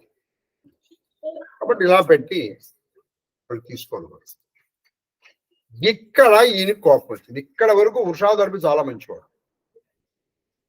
ఇప్పుడు ఆ వృషాదర్భిలో ఉన్నటువంటి రాజు బయటకు వచ్చాడు. అక్కడ అసలు తప్పు వచ్చింది. ఓన్లీ వాళ్ళు తీసుకుపోయారు, వదిలిపోతే సరిపోయేది, పోతే బాగుంది. అసలు కథ ఇంకో విధంగా ఉండేది. వాడి కుళ్ళు మండి ఏంటంటే ఇప్పుడు ఆయన అహం దెబ్బతింది అనమాట. ఇగో నేను స్వయంగా పిలిచాను, రాలేదు, నేను మంత్రులతో పంపించాను, అది వద్దంటారా? వీళ్ళకి ఎంత మదం, వీళ్ళని చంపేద్దాం. చూడండి, అసలు అనవసరమైన పగ ఇది. వీళ్ళని చంపేద్దాం అనుకుని వాడు ఏం చేశాడు, కొంతమంది తాంత్రికుల్ని పిలిపించి ఒరే మీరు యాగం చేయండి. ఆ యాగంలో ఒక కుర్చీని పుట్టించారు, మీరు వెళ్ళి వాళ్ళని చంపండి. ఇది అనవసరమైన అహం కాదు, ఇది అహం, ఈగో, అన్నెసెసరీ ఈగోయిస్టిక్ ఫీలింగ్. వాళ్ళు తీసుకోలేకపోయి వదిలిపారేవయ్యా, అంటే నా అంతటి వాడు మేమిస్తే వద్దంటాడు వాడు. ఇప్పుడు వాడు నీమనరా అది సరే. విని అతడు రాజసంబున కణలు పొడమి అది అతని కళ్ళు బాగా ఒళ్ళు మండిపోయింది వీళ్ళ మీద. చెయ్యి కుర్తి పొడవగా తగు వారిని పనిచిన అప్పుడు హోమంపున రాక్షసి ఓర్తు పుట్టి ఓర్తి అంటే ఒకత్తి పుట్టి ధర్మరాజా అన్న కొంతమంది మంచి తాంత్రికులైన వాళ్ళు పిలిచారు. అంటే ఒక ఈ క్షుద్ర విద్యలు చేసే వాళ్ళని పిలిచారు.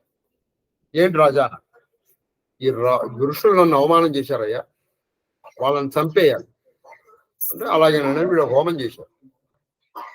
హోమం చేసేటప్పటికి ఆ హోమంలోంచి ఒక రాక్షసి పుట్టుకొచ్చింది, అదే కృత్య. ఆ రాక్షసి ఇలా పుట్టుకొచ్చింది. చేస్తారండి, ఇప్పటికి ఉన్నాయి అవి.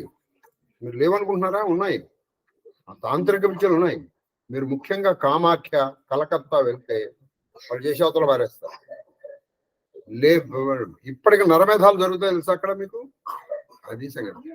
కాబట్టి కామాఖ్య, కలకత్తా కాళీ దగ్గరికి వెళ్ళినప్పుడు కొంచెం మనం ఎవరినైనా కొంచెం మంచి వాళ్ళని తీసుకెళ్ళాలి, అది సంగతి. సరే, తర్వాత పుట్టి అప్పుడు ఆ పొడమిరేని ముందట నిలిచి అది పుట్టింది. ఆ పొడమిరేడు ఆ రాజు దగ్గరికి వెళ్ళి ఆ కుర్చా పని ఏమి పనుపమో ఎందుకు నన్ను ఎందుకు పుట్టించారు చెప్పండి, నా పని ఏంటి మీద. ఈ కుర్చీతో ఒక విచిత్రమైన విషయం ఉందండి మీకు, అందుకే క్షుద్ర విద్యలు చాలా డేంజర్. ఇప్పుడు మనం పుట్టించవచ్చు, అది పెద్ద సమస్య కాదు. పుట్టి మనం ఫలానా వాడిని చంపేమన్నాం అనుకో, అది వెళ్ళి చంపేస్తుంది. కానీ ఆ ఫలానా వాడు ఈ కృత్య చేత చంపబడలేదు అనుకోండి, అంటే వాడు దీనికంటే పవర్ఫుల్ అనుకోండి, అది వచ్చి ఏం చేస్తుంది, వీడిని చంపేస్తుంది. ఎవరినో ఒకటి చంపకుండా మాత్రం అది పోదు. మళ్ళీ క్షుద్ర విద్యల్లో నువ్వు వాడి మీద ఒక విద్య ప్రయోగం చేసావు, అది వాడిని వెళ్ళి వాడిని కొట్టిందా పర్వాలేదు. కానీ అక్కడ ఉన్నటువంటి వాడు మంచి ఉపాసనా పరుడు అనుకోండి, అది వచ్చి వీడిని కొడుతుంది. వీడిని కొట్టడం ఏంటి, వీడి పోతాడు. కాబట్టి కృత్యాలతో చాలా డేంజర్, చాలా జాగ్రత్తగా ఉండాలి ఇటువంటి వాటి. అంటే ఎవడి ఉపాసన ఎటువంటిది ఎలా తెలుసు, కాబట్టి ఇది వచ్చి పొడమిరేతో పని ఏమి ఏం చెప్పండి, నాతో పని ఏంటాను అనేటప్పటికీ అతడు ప్రీతుండై చాలా సంతోషించాడు. వాళ్ళు పిచ్చివాడు. ఒరే అక్కడ ఉన్నటువంటి వాళ్ళు సప్తర్షులు, ఈ కృత్యదా వాళ్ళని ఏం చేయగలుగుతుంది, పిచ్చి విషయాలు మాటది. ప్రీతుండై చాలా సంతోషించి ఆ వృషాదర్భి అనే రాజు అదే కశ్యపాదులను కనుపు కొట్టు. కనుపు కొట్టు అనే మాట అంటే వాడి కడుపు రగిలిపోతుంది అన్నమాట, కడుపు రగిలిపోతున్నమాట. కనుపు కొట్టు, చంపే అనొచ్చు కదా, వధించుము అనొచ్చు, కానీ అలా కాదు, కనుపు కొట్టు, సమూలంగా నాశనం చేసేది. ఎవరిని, ఈ సప్తర్షులు, అరుంధతి వశిష్ఠులు, తర్వాత గౌతముడు, తర్వాత అత్రి, జమదగ్ని, కశ్యపుడు, భరద్వాజుడు, విశ్వామిత్రుడు. వీళ్ళతో పాటు అక్కడ గండ పశుసకుడు చంపోతల వారికి అనేటప్పటికి అది అలాగే అంటూ వెళ్ళిపోయింది. దానికి పాపం ఈ కృత్య విషయాన్ని వీడు నాకంటే గొప్పవాడా అదేం చూడదు, అది పాపం అది వెళ్ళిపోతుంది ముందర. అది వెళ్ళి వాడిని చంపడానికే ప్రయత్నం చేస్తుంది, సిన్సియర్గా ట్రై చేస్తుంది. అది చంపలేకపోయింది అనుకోండి, అది వచ్చి వీడిని చంపేస్తుంది. కాబట్టి ఎవడో ఒకటి చావడం ఖాయం అటువంటివి చేస్తే. అది మీకు ప్రత్యక్ష ఉదాహరణ కూడా చెప్పగలను, కానీ సభలో ఎందుకు చెప్పడం అని నేను చెప్పట్లా. నాకు తెలిసిన ఉదాహరణ కూడా చెప్పగలను. తర్వాత అని పనిచిన అది వారి వలన ఎడ రోసిపోయే వెతుక్కుంటూ వెళ్ళింది. ఎక్కడున్నారు వీళ్ళు వెళ్ళారు. అది వెళ్ళేటప్పటికి అంతకు మొన్న ఇది వెళ్ళే లోపల, అంటే ఈ కథ జరిగే లోపల, ఏ కథ, ఈ అమాత్యులు వచ్చి ఈయన వృషదర్భికి చెప్పి, ఈ వృషాదర్భి ఇంకొంతమంది తాంత్రికుల్ని పిలిపించి వాళ్ళ చేత ఒక తాంత్రిక హోమం చేయించి కుర్చీని పుట్టించి, ఈ లోపల అక్కడ ఏం జరిగిందంటే అదనమాట. ఈ కథ ఇక్కడ జరుగుతుంటే అక్కడేం జరిగింది? ఈ సప్తర్షులు వారు వనంబున మూలంబులు ఫలంబులు వెతకి తిరుగుచుండ వాళ్ళు ఆ వనంలో ఉన్నటువంటి మూలములు, కందమూలాలు, ఫలాలు వెతుక్కుంటున్నారు. అలా వెతుకుతున్నారు, ఏం దొరకట్లేదు అక్కడ. సరే దొరికినవి వర్షాలు ఉంటాయి కదండి, దొరకట్లేదు. అలా వెతుకుతూ తిరుగుతూ ఉంటే సునస్సకుండను పరివ్రాజకుండు ఇప్పుడు కొత్త వాడు వచ్చాడు. ఇప్పుడు వీళ్ళు 11 మంది అయ్యారు. సునస్సకుడు అనే ఒక పరివ్రాజకుడు అంటే సన్యాసి. సునస్సకుడు అనే పరివ్రాజకుడు వచ్చి అది ఈ సునస్సకుడు అనే పరివ్రాజకుడు వచ్చాడు ఎవరి దగ్గరికి? ఈ 10 మంది దగ్గరికి. ఈయన ఎందుకు వచ్చాడో మీకు తెలుసుకోవాలి. ఈయన పేరు సునస్సకుడు. ఇప్పుడు 11 మంది అయ్యారు వీళ్ళు. ఈ లెక్క మీకు ఎక్కడికక్కడ చాలా ముఖ్యం, చాలా లేకపోతే మీరు చాలా కన్ఫ్యూజన్కి వస్తారు. ఈ సునస్సకుడు అనేవాడు వీళ్ళ దగ్గరికి వచ్చి వారిని కని వందనంబు చేసి సన్యాసులు కలిసి వాళ్ళు నమస్కారం పెట్టారు. వాళ్ళు అభినందించారు, నాయన నమస్కారం అయ్యా అన్న, నేను కూడా మీతో పాటు ఉంటానండి.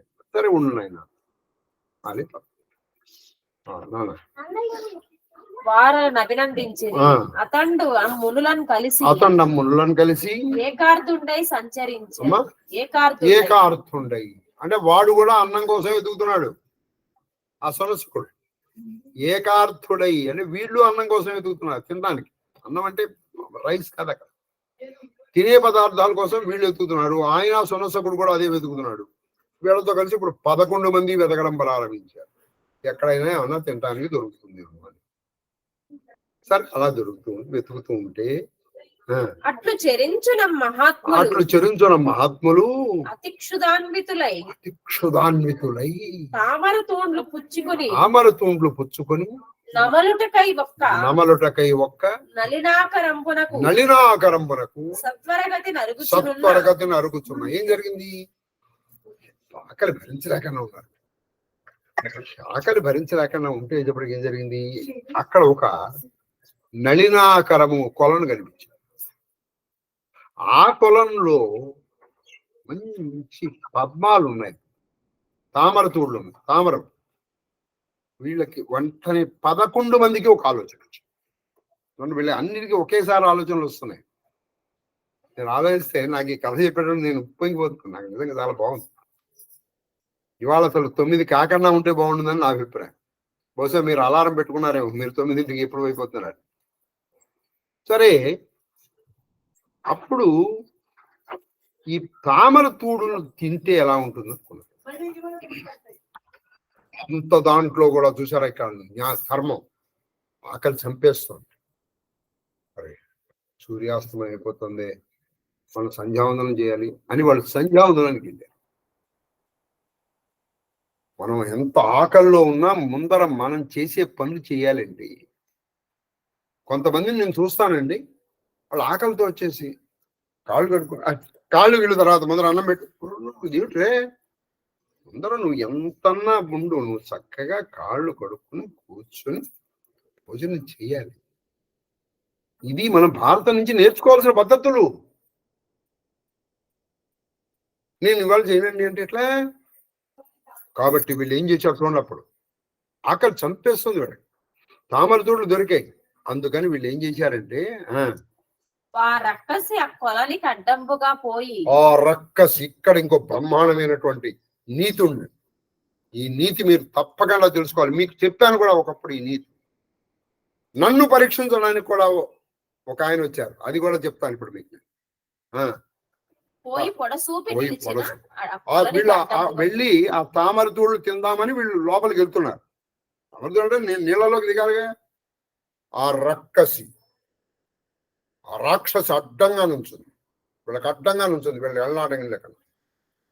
వీళ్ళని చూశారు, వీళ్ళు చూశారు. వీళ్ళకన్నా రాక్షసుని చూస్తే భయమా? కాబట్టి వీళ్ళు చూశారు, వాళ్ళు చూశారు. ఆ రాక్షసు చూసి ఆ రాక్షసు ఒక మాట అంది. ఏమందో తెలుసా? కందపద్యం. ఈ కమలవనము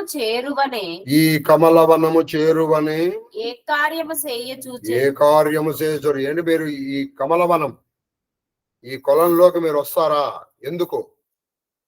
ఏ పని మీద వచ్చారు? చూచారు ఈ వ్యవతవు. వీళ్ళు కూడా అడిగారు. ఈ కమలవనంలోకి మేము వెళ్తుంటే మమ్మల్ని వెళ్ళనీయకుండా అడ్డుగా నుంచున్నావు. నువ్వు ఎవతివి అంటే వీళ్ళకి అసలు ఆమె నీకు గౌరవించాల్సిన అవసరం లేదు. అందుకని నువ్వు ఎవతివే అన్నట్టు అడిగారు. ఎవరు? వీళ్ళందరూ 11 మంది. ఇప్పుడు 11 మంది గుర్తుపెట్టుకోవాలి మీరు. అంచున్ ఆ కొలను సొరగ నమ్ముని కొలను సొరగా అమ్ముని లోకము సేరుటయు ముని లోకము సేరుటయు అచ్చెలువ ఎలుగెసగను ఎవరివే నువ్వు అని దాని సమాధానం కోసం వీళ్ళు ఆగల.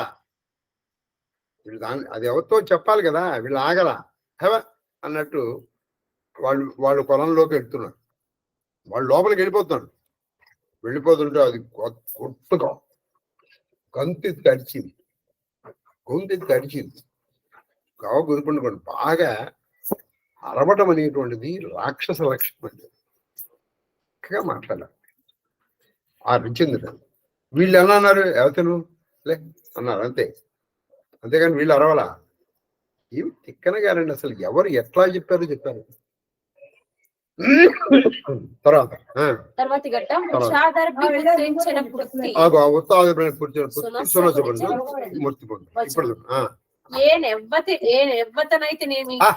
ఏనెవ్వతనైతేనేమి ఈ కొలని కావలి ఉన్నదా నేను ఎవతనైతే మీకేంటి అది కూడా. నేను ఎవతనైతే మీకేంటి? ఈ కొలని కావలి ఉన్నదా, ఈ కొలని కాపలాదారుని నా అనుమతి లేకుండా మీరు ఈ కొలంలోకి ప్రవేశించలేరు. మునులు వెళ్ళనై ఆకటన్ అలందరి ఉపజీవింపనుండేమియు లేమిన్ చేసి ఈ సరోవరంబున విసంబులు పెరికికొని భక్షించు వారమై చూడండి, మర్యాద పాటించారు. ఎందుకంటే కొలను కావాలి అంటుంది కదా, కావలికి చెప్పాలి. నేను ఎవరితో ఏంటి దాని పేరు చెప్పాలి. మీరెవరు?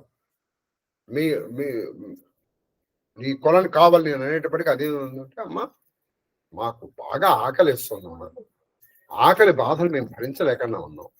అదిగో ఆ కొలంలో ఉన్నటువంటి తామరాలు ఉన్నాయి కదా, ఆ తూడులు తీసుకుని తిందామని వచ్చాం మేము, మా పర్పస్ అదే అని వీళ్ళు చెప్పారు. కాబట్టి మమ్మల్ని లోపలికి వెళ్ళనిస్తే మేము లోపలికి వెళ్ళి ఆ తామరలు తీసుకొని ఆ తూడులు, తామర తూడు ఉంటుంది కదా, విసతంతు అంటారు. విసతంతు తనీయసి అని లలితాసనాము. ఆ బిసములు తీసుకొని తింటామమ్మా, మా ఆకలి తీర్చుకుంటాం అని చెప్పేటప్పటికి అని పలికిన పరమమునులు నాతి యాతుదాని ఎగుటప్పుడు వినేడు చూశారు. ఈమె స్త్రీ కాదురా, అది యాతుదాన అంటే ఏంటంటే నిజానికి అది ఒక మంత్రం. అది ప్రత్యంగిర. ఆ ప్రత్యంగిరిలో యాతుదాన అని వస్తుంది. ఎవడు పడితే వాడు ప్రత్యంగిర హోమాలు చేసేయడం, ప్రత్యంగిర గుళ్ళు కట్టేయడం, ప్రత్యంగిరి చేస్తాడు. అసలు దేవాలయాల గురించి వ్యవస్థ ఎవరికి తెలుసు? ఎక్కడ ఏ దేవాలయం పెట్టాలో ఒక శాస్త్రం ఉంది తెలుసా? అసలు మనకి నచ్చిన దేవాలయం పెట్టకూడదండి. అరే శాస్త్రం ఎవరికి తెలుసు చెప్పండి. పైగా ఎవరికి కావాలి? పైగా అక్కర్లేదు. కానీ కాబట్టి ప్రత్యంగిర యాతుధాన అనే మాట చెప్పారు. ఆ యాతుధానగా తెలుసు అంటే రాక్షసిగా తెలుసుకొని వధింప వచ్చినది ఎరిగి కశ్యపాదులకు పదుండ్రును దానికి దుర్బోధత్వంబు తోచినట్లుగా నిర్వచన సహితం అది ఏం చేశారు? అదొక మాట అడిగి మీరెవరు అని అడిగి ఒకసారి అది తల్లి అది చదవడం మర్చిపోయింది. ఒకసారి పై చదువమ్మా. కాదు ఇంకా దానికంటే ముందర అది ఈవిడ చదవడం మర్చిపోయింది. చెప్పమ్మా. వనిత మీ పేర్లు చెప్పి మరి పద్మవనం ఆవిడ చెప్పలేదు. కాబట్టి ఆవిడ ఏంటంటే మీ అమ్మ మీ తినడానికి వచ్చాము అంది. అనేటప్పటికీ ఆ కుర్చీ అది అది అసలు టెక్నికల్ పాయింట్ అక్కడ.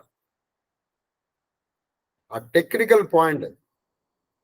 సరే మీరు తినడానికి వచ్చారా, సరే తినండి. అయితే ఒక కండిషన్. ఏమిటి ఆ కండిషన్ అంటే మీ పేర్లు చెప్పి వశిష్ఠుడు అని పిలవబడేటువంటి నేను, అలా గౌతముడు అని పిలవబడే నేను, అంటే వాళ్ళ పేర్లు చెప్పి మీ పేర్లు చెప్పి లోపలికి వెళ్ళి తినండి పోండి అంది. ఎందుకందో తెలుసా ఈ మాట? మీకు సస్పెన్స్ ఇప్పుడే చెప్పానా తర్వాత చెప్పనా? సరే ఒక్క 2 నిమిషాల్లో చెప్తాను, కానీ ఇవాళే చెప్తాను. అది ఎందుకంది అంటే దాని వెనకాల ఒక పెద్ద ప్లాన్ ఉంది, కాన్స్పిరసీ, కుట్ర ఉంది. ఒక్క మాట అయితే వినండి, ఎవరికి పడితే వాడికి మన పేర్లు చెప్పుకోరు, ఇందులో ఉంది. మీరు గుర్తుంటే మనం వెళ్ళేటప్పటికి మీ పేరేంటండి అని అడిగారు భారతీయ తీర్థ స్వాముల వారు, విధుశేఖర భారతీయ స్వాముల వారు కూడా.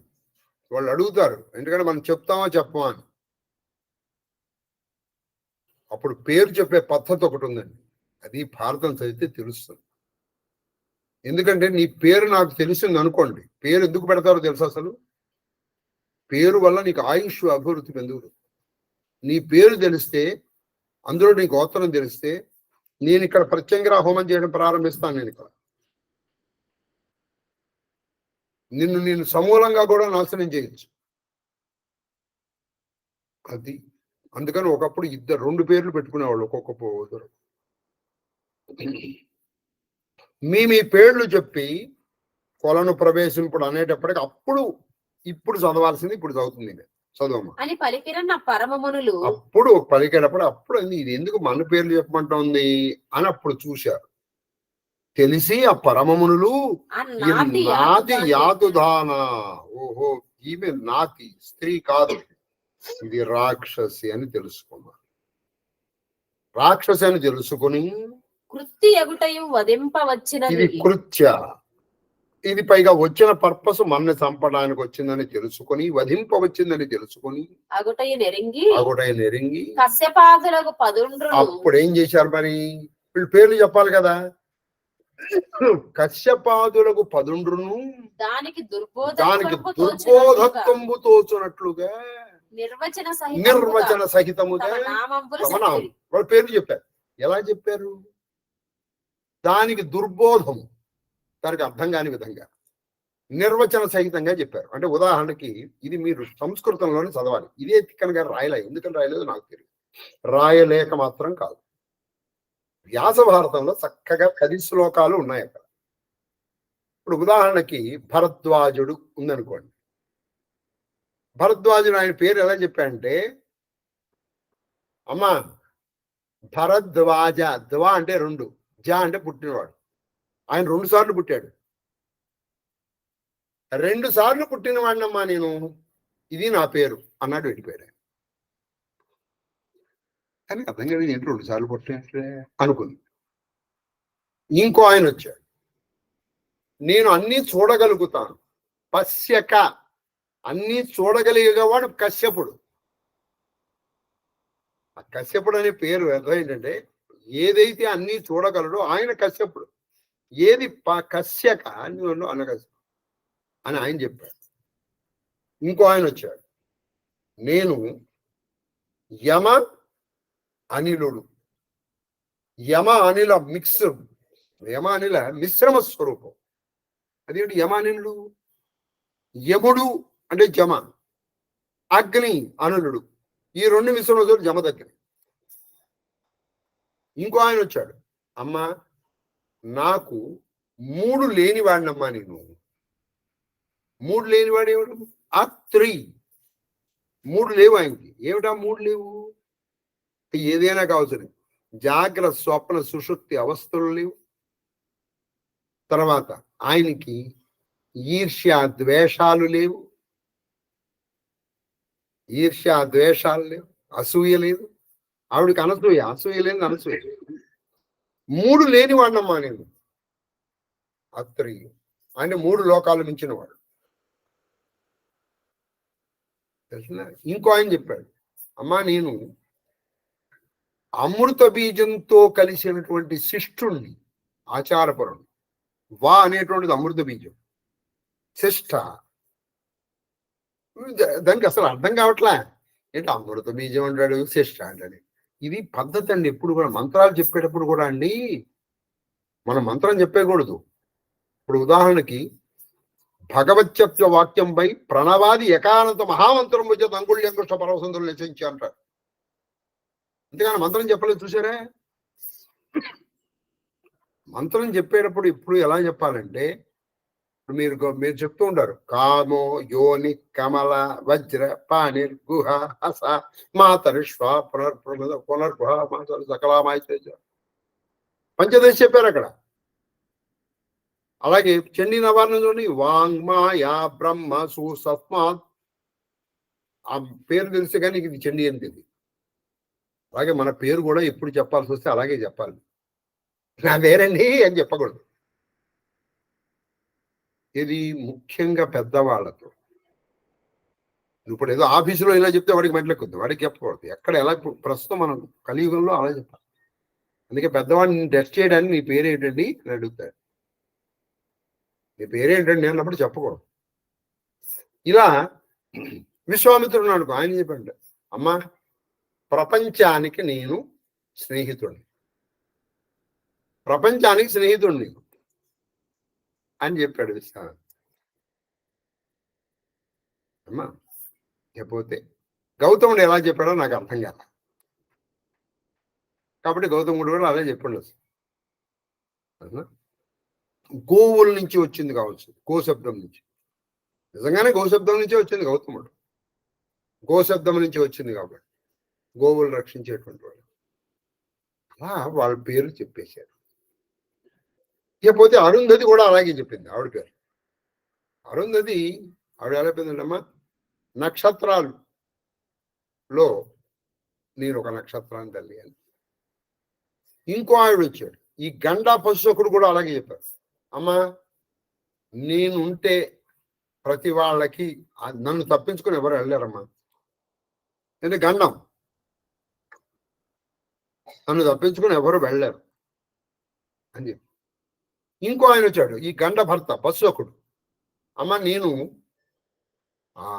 ఏది పాశముతో కట్టబడినటువంటి వాళ్ళకి నేను మిత్రుడినమ్మా. పశువు అంటే ఎందుకు వచ్చిందానికి వేరు, పాశము చేత కట్టబడుతుంది కాబట్టి దానికి నేను మిత్రుడినమ్మా. దీనికి అసలు అర్థం కాలొచ్చి వీళ్ళు ఏం చెప్తున్నారు అని. అందుకని వాళ్ళు నిర్వచనములు అని ఒక్క మాట రాశారు తిక్కరగా. చక్కగా ఆయన అయితే ఎవరు, మన వ్యాసుల వారైతే ఇక్కడ 10 శ్లోకాలు రాశారు. ఎప్పుడన్నా అవసరం ఉంటే చదువుకోండి, చదవండి మాస్టర్, చదవండి. అయ్యో గోరఖ్పూర్ వాళ్ళు ఉన్నాయి, చదవండి. కొన్ని ఆ మూలంలో చదివితేనే బాగుంటాయి. ఇలా 10 మంది చెప్పేశారు, వెళ్ళిపోయారు. ఇది పేరు చెప్పారా, చెప్పారు. చెప్పలేదా, చెప్పలేదు. అది ఒక వెర్రి మొహం వేసుకుని అలా ఉంచుంది. వెర్రి మొహం వేసుకుని నుంచుంటే పాపవర్తన వెరగుపడి ఉండా, పాపవర్తన వెరగుబడి ఉండా, అది పాపము చేయడానికి వచ్చింది, అది వెరగుబడి ఉండా. ఏం చేయాలి ఇప్పుడు వీళ్ళని? పేర్లు చెప్పి లోపలికి వెళ్ళమంది. అందులో ఒక కండిషన్ ఎందుకో తెలుసా, అది ఆ మాట ఎందుకు చెప్పిందో తెలుసా? ఇప్పుడు ఆ సస్పెన్స్ ఇప్పుడే చెప్పేస్తాను. ఎప్పుడైతే నువ్వు పేరు చెప్పావో నువ్వు తప్పు చేసావు కాబట్టి శిక్షించేస్తావు. అది శిక్షించడానికి నువ్వు అంటే నీ మీద ఒక నేపాలి కానండి. నువ్వు పేరు చెప్పను, పేరు చెప్పకూడదు. మరి పేరు చెప్పావు నువ్వు శిక్షించేసి. అక్కడ పేరు చెప్పలే వాళ్ళు. నీ పేరు ప్రపంచానికి మిత్రుడు, ఎవరన్నా పెట్టుకుంటాడండి? ఇది ప్రపంచానికి స్నేహితుడు. మరి ఇది ఏమిటిది అంటే, వీళ్ళ మీద ఒక నేరము వీళ్ళ చేత చేయించి నువ్వు ఈ నేరం చేసావు కాబట్టి శిక్ష. ఇది మనకి భారతంలో చక్కగా కనిపిస్తుంది. మీకు మొట్టమొదటి పర్వంలో చెప్పాను, మీకు గుర్తుంటే, ఏది ఆది పర్వంలో, ఏది నలుడు దమయంతప్పుడు కర్కోటకుడు వచ్చాడు. కర్కోటకుడు నేను రక్షించాడు. ఎవరు? నలుడు. రక్షించేటప్పటికీ, నువ్వు నన్ను రక్షించావయ్యా, నువ్వు ఒక పని చేయి, లెక్క పెట్టి 10 అడుగులు వేయి, నీకు నేను మేలు చేస్తాను. అనేటప్పటికి నలుడు పాపం ఏం చేస్తాడేమో అనుకుని లెక్క పెట్టేశాడు. ఇది సంస్కృతంలోనే బాగుంటుంది, మళ్ళీ తెలుగులో బాగుండదు. లెక్క పెట్టి వేశాడు. 1 2 3 4 5 6 7 8 9 10 అన్నాడు. దశ అంటే సంస్కృతంలో కాటేయి అని అర్థం. కాటేయి అని వెంటనే వాడు కర్కోటకుడు పాము రూపం తీసుకొని ఫట్ అని కాటేశాడు. కాటేసేటప్పటికి నలుడు పాపం వాడి రూపం కురూపైపోయాడు, పుట్టివాడైపోయాడు, ముఖం కూడా మారిపోయింది. ఇది ఏమిట్రా నాయన అంటే, నాయన దీనివల్ల ప్రయోజనం ఉంటుంది, నేను నీకు ఉపయోగం ప్రయోజనం. అందుకే కర్కోటకుడి పేరు మనం పొద్దున్నే లేవగానే వీళ్ళ పేర్లు తలుచుకోవాలి. కర్కోటకస్య నాగస్య, ఎవరెవరి పేర్లు? ఋతుపర్ణస్య రాజర్షే కీర్తనం కలినాచ. మనం నలుడు, దమయంతి, ఋతుపర్ణుడు, కర్కోటకుడు వీళ్ళ పేర్లు చదువుకుంటే కలిదోషాలు ఉండవు. కర్కోటకస్య రాజర్షే దమయంత్యా నలస్య కీర్తనం కలినాశ. కాబట్టి ఇటువంటి ఇవి సంస్కృతంలో అయితే చక్కగా ఉంటాయి. కాబట్టి వాళ్ళ నిర్వచనాలు చెప్పారు. ఇదేమో పాపవర్తం వెరగబడి ఏం చేయలేదో వెరిమోహం వేసుకొని అలా ఉంటుంది. వీళ్ళు లోపలికి వెళ్ళిపోయారు, 10 మంది వెళ్ళిపోయారు. అయితే వీళ్ళలో 11వ వాడు ఉన్నాడు, వీడు సునస్సకుడు. వీడు లోపలికి వెళ్ళడం, నీ పేరు చెప్పదు. సునస్సకుడు తన అభిధానంబు అభివ్యక్తముగా, నీ పేరు నా పేరు సునస్సకుడు, వీడు చెప్పేశాడు. ఈయన మాత్రం తన పేరు యాజ్ ఇట్ ఈజ్ చెప్పేశాడు. అంటే దాని నిర్వచనం చెప్పకుండా నా పేరు సునస్సకుడు. ఎవరు? ఈ పరివ్రాజకుడు, ఈ సన్యాసి వీళ్ళతో కలిసాడు కొత్తవాడు. కృతి నీ పేరు తెలియని చెప్పవు ఇది ఏమి, నీ పేరు తెలియని చెప్పవు ఇది ఏమి, అనవుడు అతడు తేటపడని చెప్పి ఉండా చెప్పవని అది ఈయన చెప్పాడు. ఏంటి నువ్వు నీ పేరు చెప్పట్లేదేంటి అందరు కౌళ్ళు మండిపోయింది. నేను నీకు స్పష్టంగా నా పేరు చెప్పాను, చెప్తే చెప్పలేదంటావు. కాబట్టి ఇప్పుడు నువ్వు తప్పు చేసావు. ఈ సునస్సకుడు దాని చేత తప్పు చేయించాడు, అంటే దాని చేత అబద్ధం ఆడించాడు. కాబట్టి ఇప్పుడు నువ్వు శిక్షార్హురాలివి అని వీడి దగ్గర ఉన్న తీసుకెళ్ళి పట్టుకొని దాన్ని కొట్టి దాన్ని చెప్పేశాడు. చదవము. ఇది ఇట్లా అంటావు తప్పు కాదే, ఇట్టి ఉద్దండవు ఇటు పొగరమోతువి నువ్వు, మంత్రదండంబు పాల్పడు. నేను సన్యాసి కదా, ఆయన దగ్గర ఒక మంత్రదండం ఉంది. నా మంత్రదండానికి నువ్వు బలైపోతావు. ఎందుకని నేను నా పేరు చెప్తే చెప్పలేదంటావు నువ్వు. అదేం చేసింది? మొదట వీళ్ళ చేత తప్పు చేసి మీరు తప్పు చేశారు కాబట్టి నేను శిక్షిద్దామని అని అనుకుంది. వాళ్ళు తెలివిగా 10 మంది తప్పించేసుకున్నారు. ఈయనేం చేశాడు? తన పేరు చెప్పాడు. ఈ పిచ్చిదేమనుకుంది? అందరూ నిర్వచనాలు తీసుకుని అది అసలు పేర్లు, ఇది కాదనుకుంది. అందుకని నువ్వు పేరు చెప్పాడండి అంది. నా పేరు చెప్తే చెప్పలేదంటావు, ఇది తప్పేగా, తప్పు చేసినట్టు నేను శిక్షించాలిగా. కాబట్టి ఇగో నా మంత్రదండంతో నేను శిక్షిస్తున్నానని చెప్పి ఈ సునస్సకుడు నిజ హస్తగత దండమున బ్రహ్మదండ నిబంబగు దాని శిరంబు పెట్టు వ్రేయచ్చు. ధనం అంత ఆయన చేతిలో ఉన్నటువంటి ఆ దండంతో, బ్రహ్మదండంతో సమానమైనటువంటి దాంతో దాని తల మీద ఫ్యాట్ అని కొట్టేటప్పటికి తల మొక్కలు చెక్కలైపోయింది. కురిచి అవుట్. పాపకర్మురాల పడుము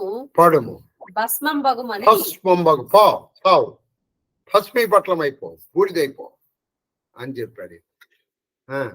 నిష్ఠురాక్షరంబుగా నిష్ఠురమైనటువంటి అక్షరములతో చెప్పి నిర్దేశించిన దుర్దశ, దానికి దుర్దశ వల్ల అది పడిపోయింది, అది చచ్చిపోయింది, బూడిదైపోయింది.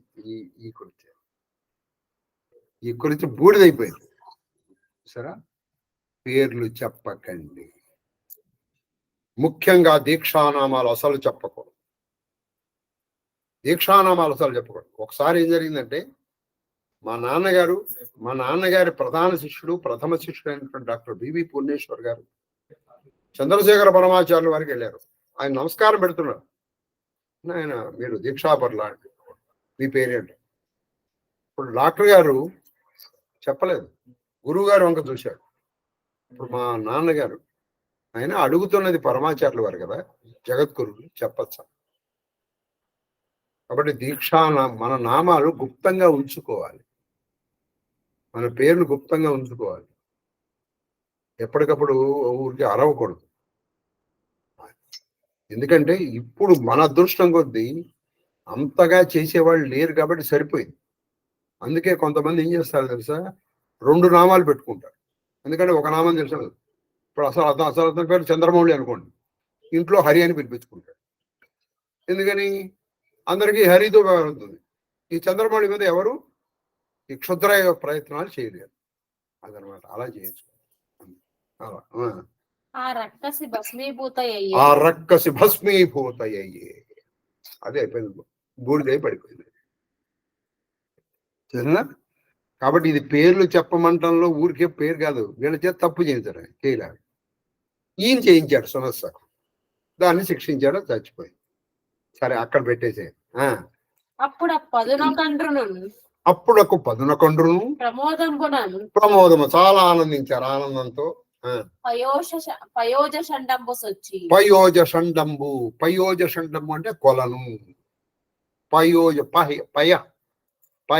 పయ అంటే నీరు, నీటి నుంచి పుట్టింది తామరు, దాని యొక్క కొలను అంటే తామర పువ్వులు ఉన్నటువంటి కొలంలోకి ప్రవేశించి తెరగీతి బిసములాదటనందరు పెరిగి వాళ్ళు అసలే ఆకలితో ఉన్నారేమో, వాళ్ళు ఇలా పెరికేసి తినేయలేదండి. ముందర పెరికేసి వచ్చి గట్టు మీద పెట్టుకొని మళ్ళీ వెళ్ళి వాళ్ళు నిత్య కృత్యాలు అంటే వాళ్ళ అనుష్ఠానాలు, జపాలు, తర్వాత సంఖ్య ప్రదానాలు ఏవైతే ఉన్నా అవి చేసి అప్పుడు వచ్చి తినడానికి వచ్చారు వాళ్ళు. ఇది మనం చేయవలసిన పని. ఎంతలో అన్నాడు, నువ్వు నీ నిత్య కృత్యం చేసి తీరాలి. నియమాలు. అందుకే ఈ కథ ఇంత ఇష్టం. కాబట్టి వాళ్ళు వెళ్ళి ఆదట బాగా తొందరగా ఆకలి ఉన్న పట పీకేసి రొంపి ఓవా అది బాగా మట్టిలో ఉంటుంది కదండి, విసదంతు తామరదు.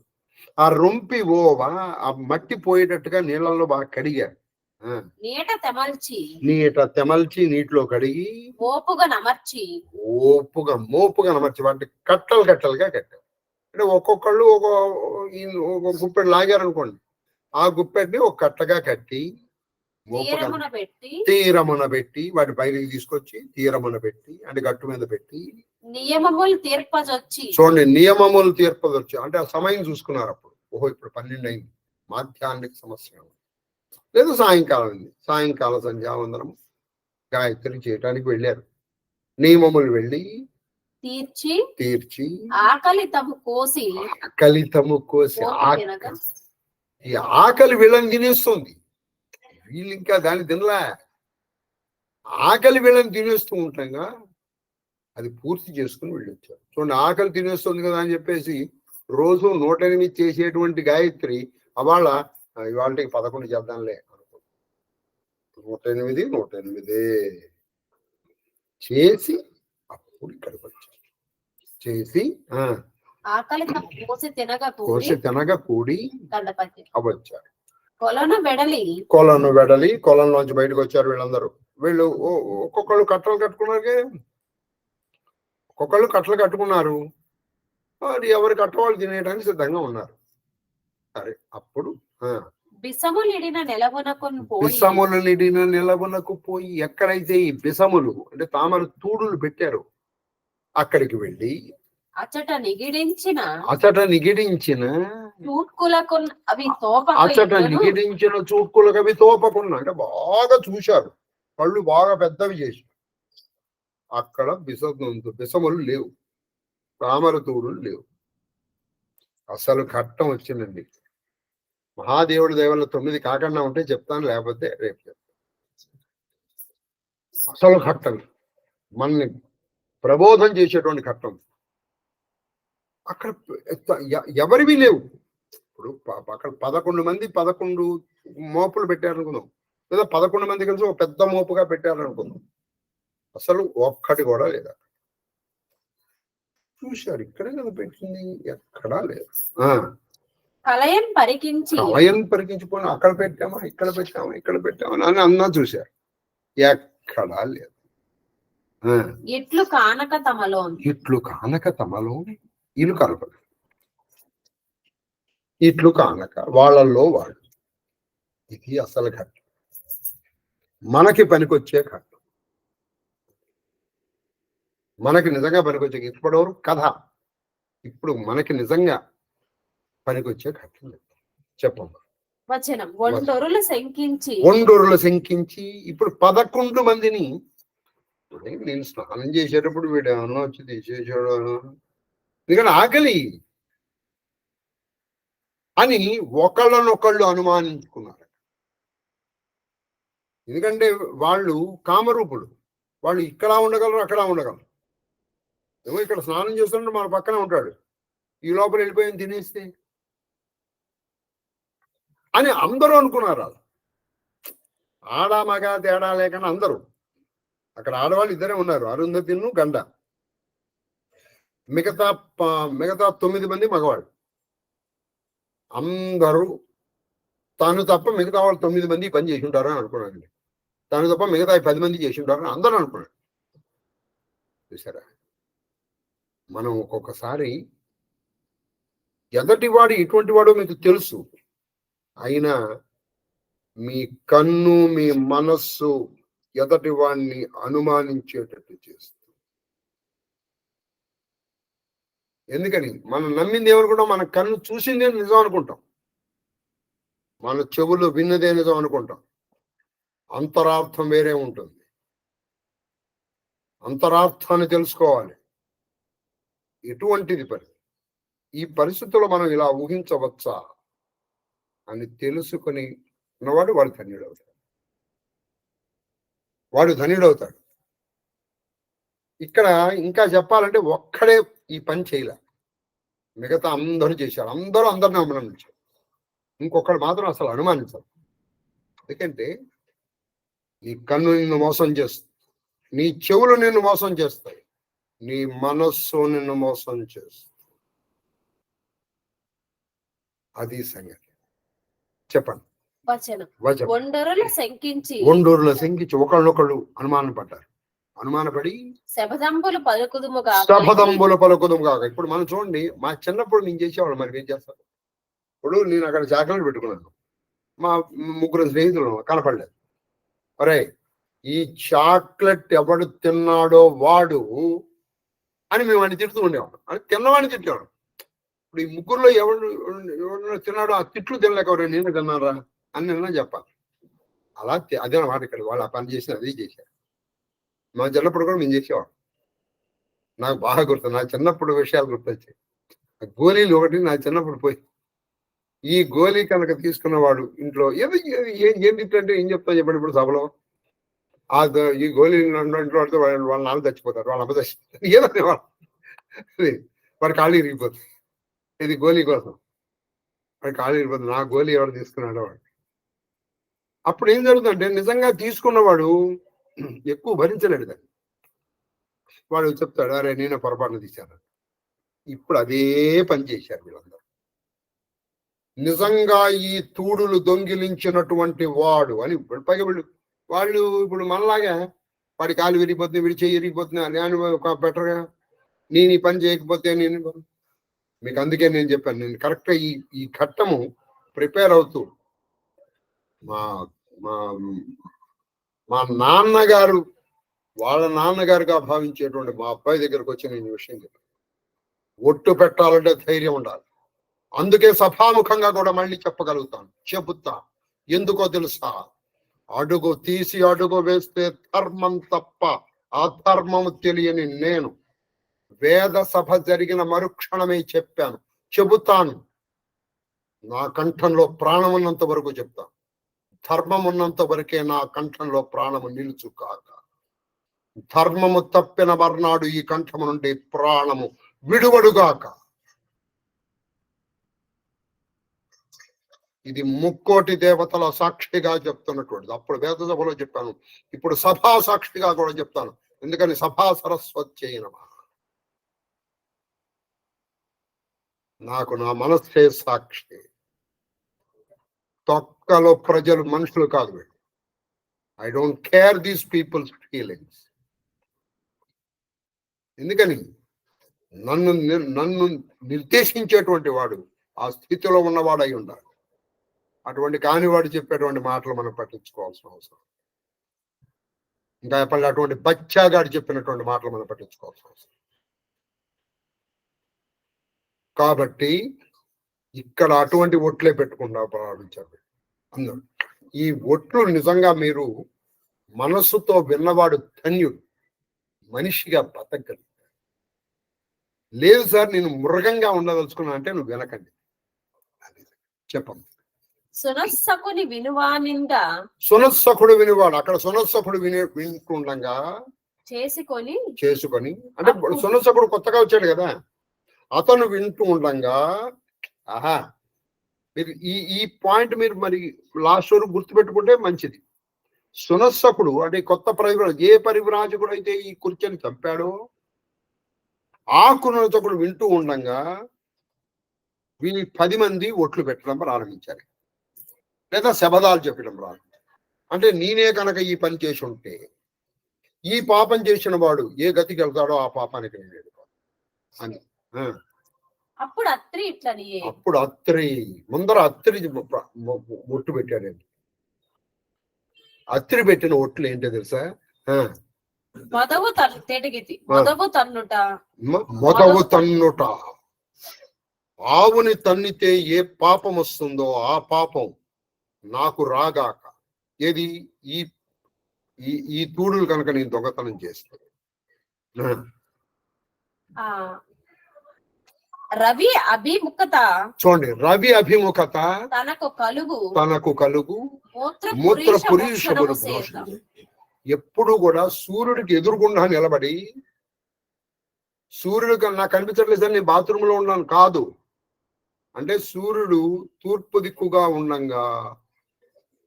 అందుకే మనము బాత్రూములు తూర్పుకి పడమరకి పెట్టుకోకూడదు.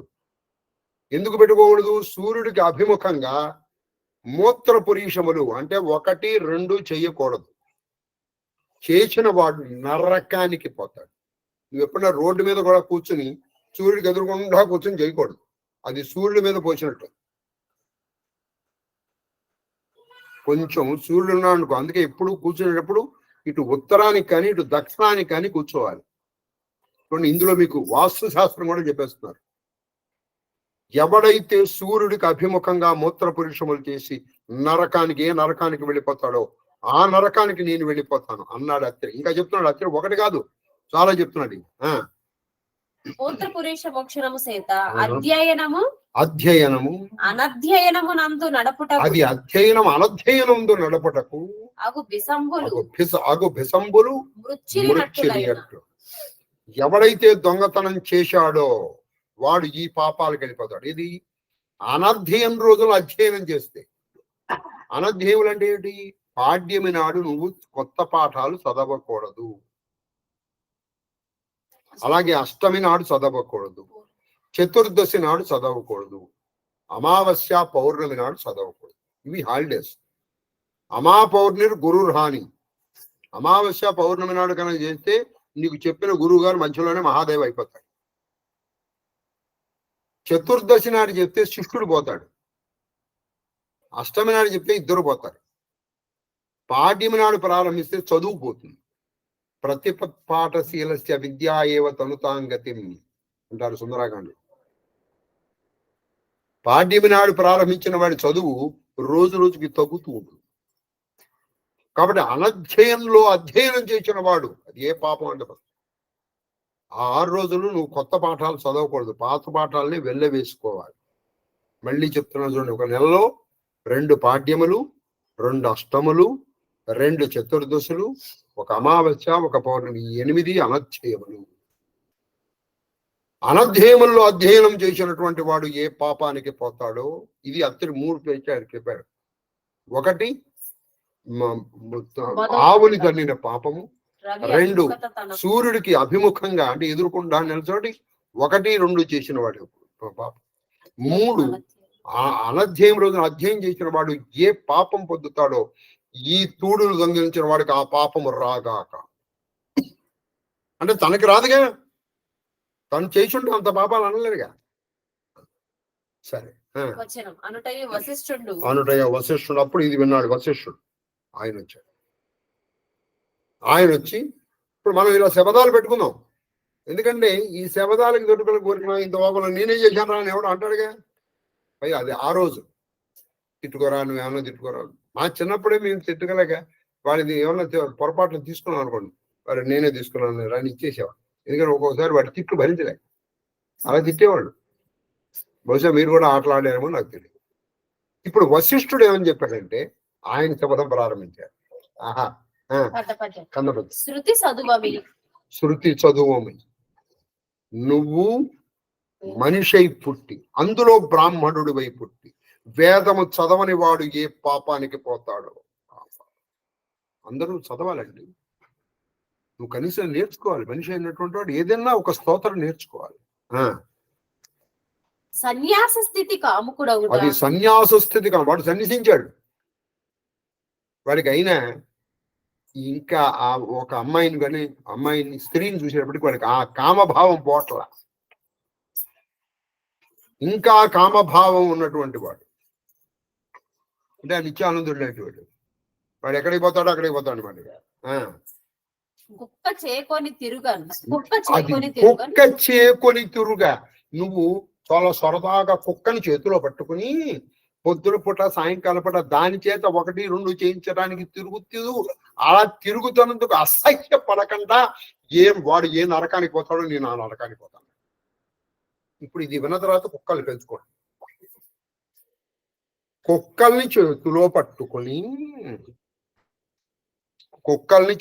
పట్టుకొని నువ్వు వెళ్తూ, అది నేనన్న మాట కాదు, ఇది వశిష్ఠుడు అన్నమాట.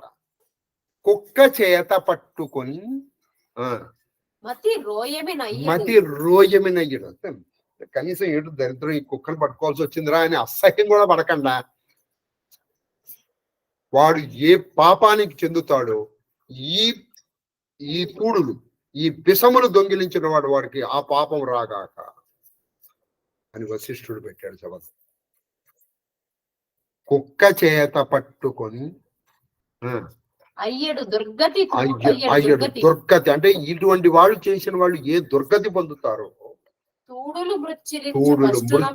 తూడులు మృత్యులించు కష్టమునకు.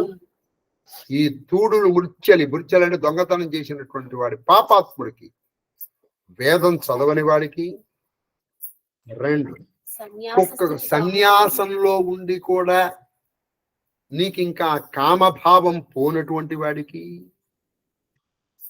3 కుక్క చేత పట్టుకుని తిరుగుతూ దానికి అసహ్యపడకుండా, అది చేత్తోనే పట్టకు తిరుగుతుంటే దాన్ని పక్కలో పడుకోబెట్టుకుని దాన్ని నెత్తి మీద పెట్టుకుని దాన్ని ముద్దు పెట్టుకున్నటువంటి దరిద్రుని, నీచుణ్ణి, నికృష్టుని ఏమని పిలవాలి?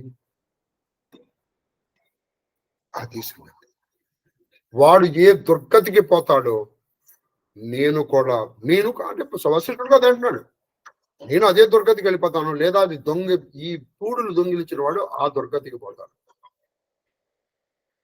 ఇక్కడ వ్యాసుడి అభిప్రాయము, తిక్కన గారి అభిప్రాయం కథ చెప్పడమే కాదండి, మంచి చెప్పటం, మానవత్వాన్ని నిలబెట్టడం, పాపాలకి దూరం చేయడం అని వెండి. ఇంకా వశిష్ఠుడు ఇంకా చెప్తున్నాడు. ఆయన శబదాలు పూర్తి కాల. ఇంకా చెప్తున్నాడు, సుత నమ్మికొనుట, నీ కూతుర్ని గాని కొడుకుని గాని అమ్ముకోవడం. అంటే ఒకప్పుడు కన్యాశుల్కాలని ఉండేవి, అది అమ్ముకోవటమే. కుత నమ్మికొనుట, శరణాగతు చేకొనిక ఉనికినిచ్చు, కారుడికి దరిద్రత చూసాడు. శరణాగతి వాడు, నువ్వు వాడికి శరణాగతి అన్నటువంటి వాడికి కూడా నువ్వు శరణ ఇవ్వలేకపోతే, శరణ ఇవ్వగలిగి కూడా, ఇప్పుడు శరణ అన్నాడు నువ్వు ఇవ్వగలవు, అయినా నువ్వు ఇవ్వనటువంటి వాడు ఏ పాపానికి పోతాడో. ఇంకోటి కారుణికులు కారునికు దరిద్రత చూచి కారుణిక దరిద్రు చూచియు వేడుటనగు గతి విషమును దాచుకొనుట. అది కారుణ్యుడికి దరిద్రుడి అంటే ఒక దరిద్రుడు ఉన్నాడు, ఒక ధనం లేనివాడు ఉన్నాడు. వాడు ధనం లేనివాడని నీకు తెలుసు. వాడు వచ్చి అయ్యా నాకు ఆకలి ఇస్తుందండి, అన్నం పెట్టండి అనే వరకు నువ్వు ఆగద్దన్నాడు. నువ్వు చేయగలిగితే వెళ్ళి చేసేసాయి. వాడు వచ్చి వేడే వరకు వాడు వచ్చి రానివయ్యా అప్పుడు వాడికి ఏదో 10 రూపాయలు ఇద్దాము అని అనుకోకూడదు. వాడు వచ్చి వేడే వరకు వెయిట్ చేద్దాం అనుకున్నటువంటి వాడు ఏ పాపానికి వెళ్తాడు? రెండు ఇక్కడ ఉన్నది మళ్ళీ చెప్తాను, మళ్ళీ చదువు. అది నువ్వు కొడుకుని గాని కూతుర్ని గాని అమ్ముకున్నటువంటి వాడు, తర్వాత శరణాగతి చెప్పి శరణ ఇవ్వగలిగి కూడా నువ్వు ఇవ్వనటువంటి వాడు. 3 కారుడు అంటే వాడు దరిద్రుడు. వాడికి తండ్రి లేదు, నీకు ఇవ్వగల ఇది ఉంది. వాడు వచ్చినప్పుడు ఇవ్వద్దాంలే అనుకున్నటువంటి వాడు ఏ పాపానికి పోతాడో, ఈ తూడులు దొంగిలించిన వాడు ఆ పాపమును పొందుతాడు అని వశిష్ఠుడు చెప్పాడు. వశిష్ఠుడు మొత్తం 6 శబదాలు చేశాడు ఆయన. తూడులు విషములు దాచుకొనుకొనుట, ఈ విషములు దాచుకున్నటువంటి వాడు ఈ పాపానికి పోతాడు. తర్వాత అనియం తదనంతరంబా. ఇంకా 9 అయిపోయిందండి, ఇంకా బ్రహ్మాండమైన శబదాలు ఉన్నాయి. సరే అవి శబదాలు ఇంకా చెప్పాలంటే లేట్ అవుతుంది, రేపు చెప్తాను మీకు. ఎన్నో పద్యం వరకు? 231 కాకూడదు కదా మరి, 234 వరకు చెప్పాలి నాన్న. 234 అవ్వాలి. సరే కానీ రేపు చెప్తాను. సరే నెక్స్ట్ నేను కౌంట్ చేస్తున్నా కదా, రేపు మిగతావి చెప్పుకుందాం. మహాదేవ మహాదేవ మహాదేవ. ఇప్పటికైనా నమ్ముతారా? అనుశాసక పర్వం, ధర్మ పర్వం, ప్రాణం, భారతాన్ని ధూపమా గ్రహాపయామి.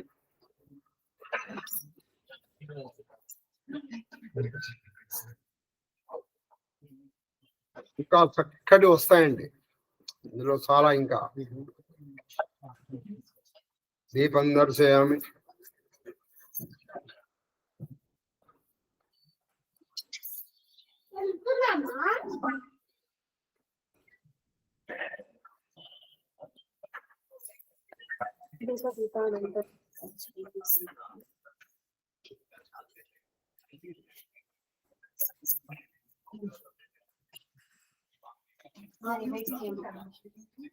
ఓం భూర్భువః స్వః సర్వచైతన్య రూపాంతం ధీమహి బుద్ధిం ప్రచోదయాత్. ప్రోక్షం పరిశీలించాం. అరకంటవా సత్యేన పరిశీలించామి. షోడశ సహస్ర భార్య సమేత పట్టణాచి శుక్రపౌత్ర పరివేష్టిత శ్రీకృష్ణ పరమాత్మనే నమో నమః. కాశ్మీర ఫలం నివేదయామి. ఓం ప్రాణాయ స్వాహ, ఓం అపానాయ స్వాహ, ఓం యానాయ స్వాహ, ఓం ఉదానాయ స్వాహ, ఓం సమానాయ స్వాహ, ఓం బ్రహ్మణే స్వాహ. మధ్య మధ్య పానీయం సమర్పయామి. హస్తం ప్రక్షాళయామి, పాదం ప్రక్షాళయామి, ముఖ ప్రక్షాళనం సమర్పయామి, తాంబూలం సమర్పయామి. తాంబూల చర్వణానంతరం శుద్ధాచమనీయం సమర్పయామి. మంగళ మహా నీరాజన దీపం.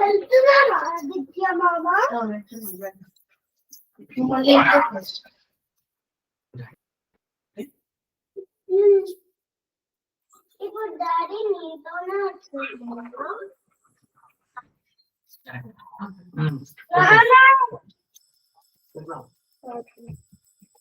లక్ష్మీ కళత్రం లలితాబ్జనేత్రం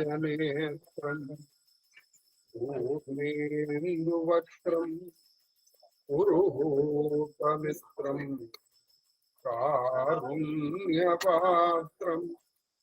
కమనీయగాత్రం వందే పవిత్రం వసుదేవపుత్రం. ఆనంద మంగళ కర్పూర నీరాజన దీపందరు జామనీరాజనానందరం దుర్గాజమన్యం సమర్పయామి నమస్కరోమి. హర నమో పార్వతీపతయే హర హర మహాదేవ హర.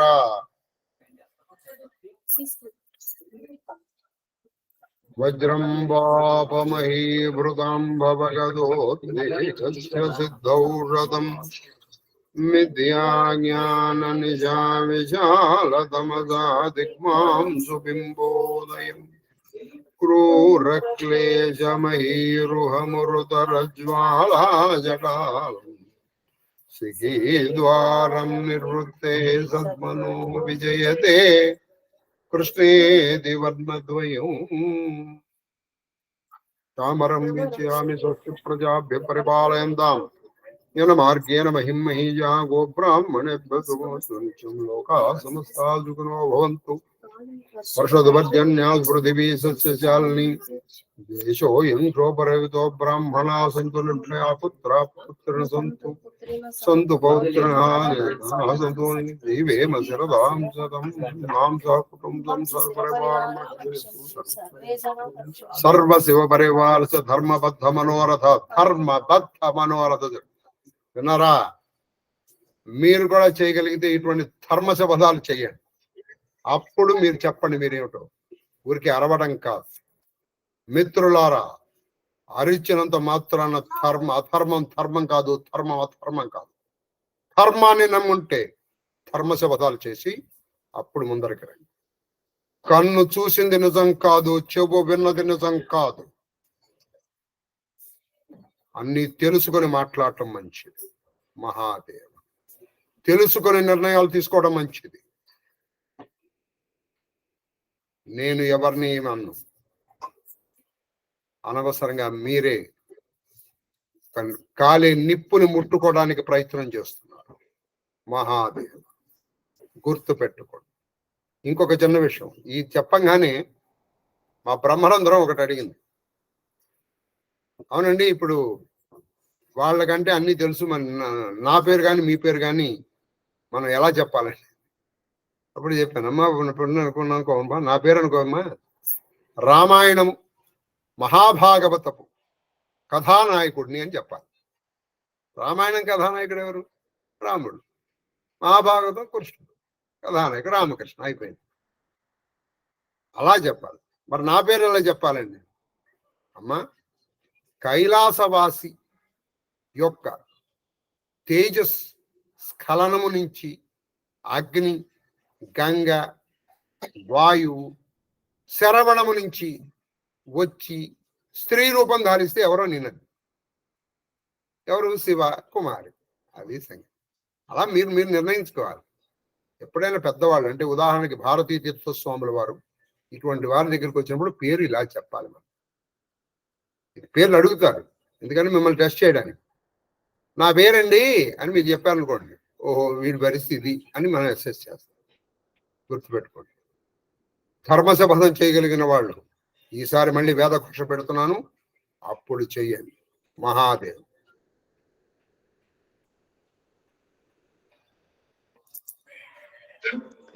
మహాదేవ మహాదేవ మహాదేవ గురువు గారు. మహాదేవ మహాదేవ మహాదేవ తల్లి. మీ తమ్ముడు ధర్మపథం చూసి నేను ప్రతిరోజు మెచ్చుకుంటానమ్మా. ధన్యవాదాలు గురువు గారు. మీలాంటి పెద్ద ఆశీస్సులతోటే జరుగుతున్నది. మహాదేవ్ మహాదేవ మహాదేవ. ఎందుకంటే పైసాకి విలువిచ్చే ఈ రోజుల్లో ప్రతి సంవత్సరము వాళ్ళ నాన్న తిథి కోసం అతను వస్తున్నాడంటే ప్రశంసాపాత్ర. మహాదేవ్ మహాదేవ గురువు గారు.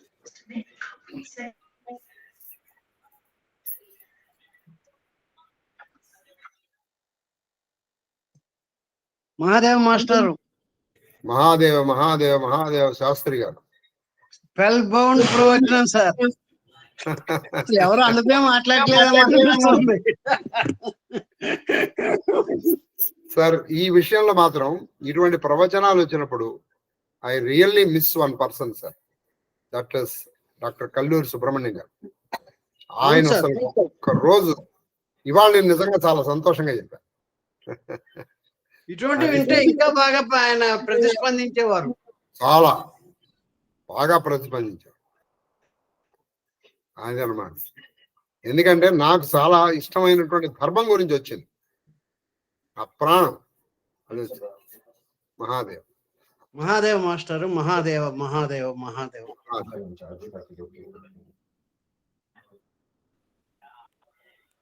తమ్ముడు గారు ఉదయ సరస్సు నమస్కారం. తల్లి అక్కయ్య గారు మహాదేవ మహాదేవ మహాదేవ మహాదేవ్ మహాదేవ్ మహాదేవ్ మహాదేవ మహాదేవ మహాదేవ మహాదేవ మహాదేవ మహాదేవ మహాదేవ నాయన మౌద్గల్య.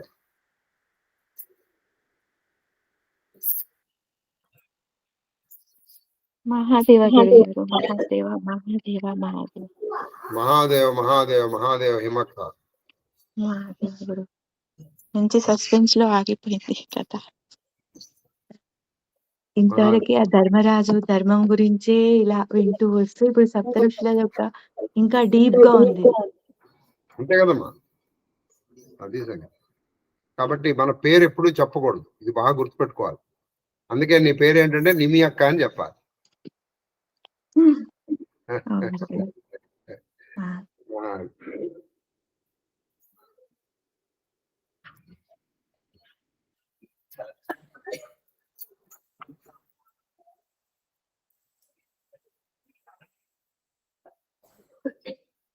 అయిపోయింది. మన బల్లాయన వచ్చాడు, మిగతా వాళ్ళు కూడా చెప్పారు. చూసానా ఇది వినటానికి ఎంత యోగం ఉండాలో. ఖచ్చితంగా యోగం ఉన్నవాడే ఇది వినగలుగుతాడు. మహాదేవ్. ఇంకొక చిన్న విషయం చెప్పాను. మనము ఎన్ని గంటలు, ఎన్ని రోజులు, ఎన్ని మాసాలు, ఎన్ని సంవత్సరాలు తపస్సు చేసాం అన్నది ముఖ్యం కాదు. మనసు ఎంత పవిత్రంగా ఉన్నదే ముఖ్యం. మహాదేవ మహాదేవ మహాదేవ పెట్టాను.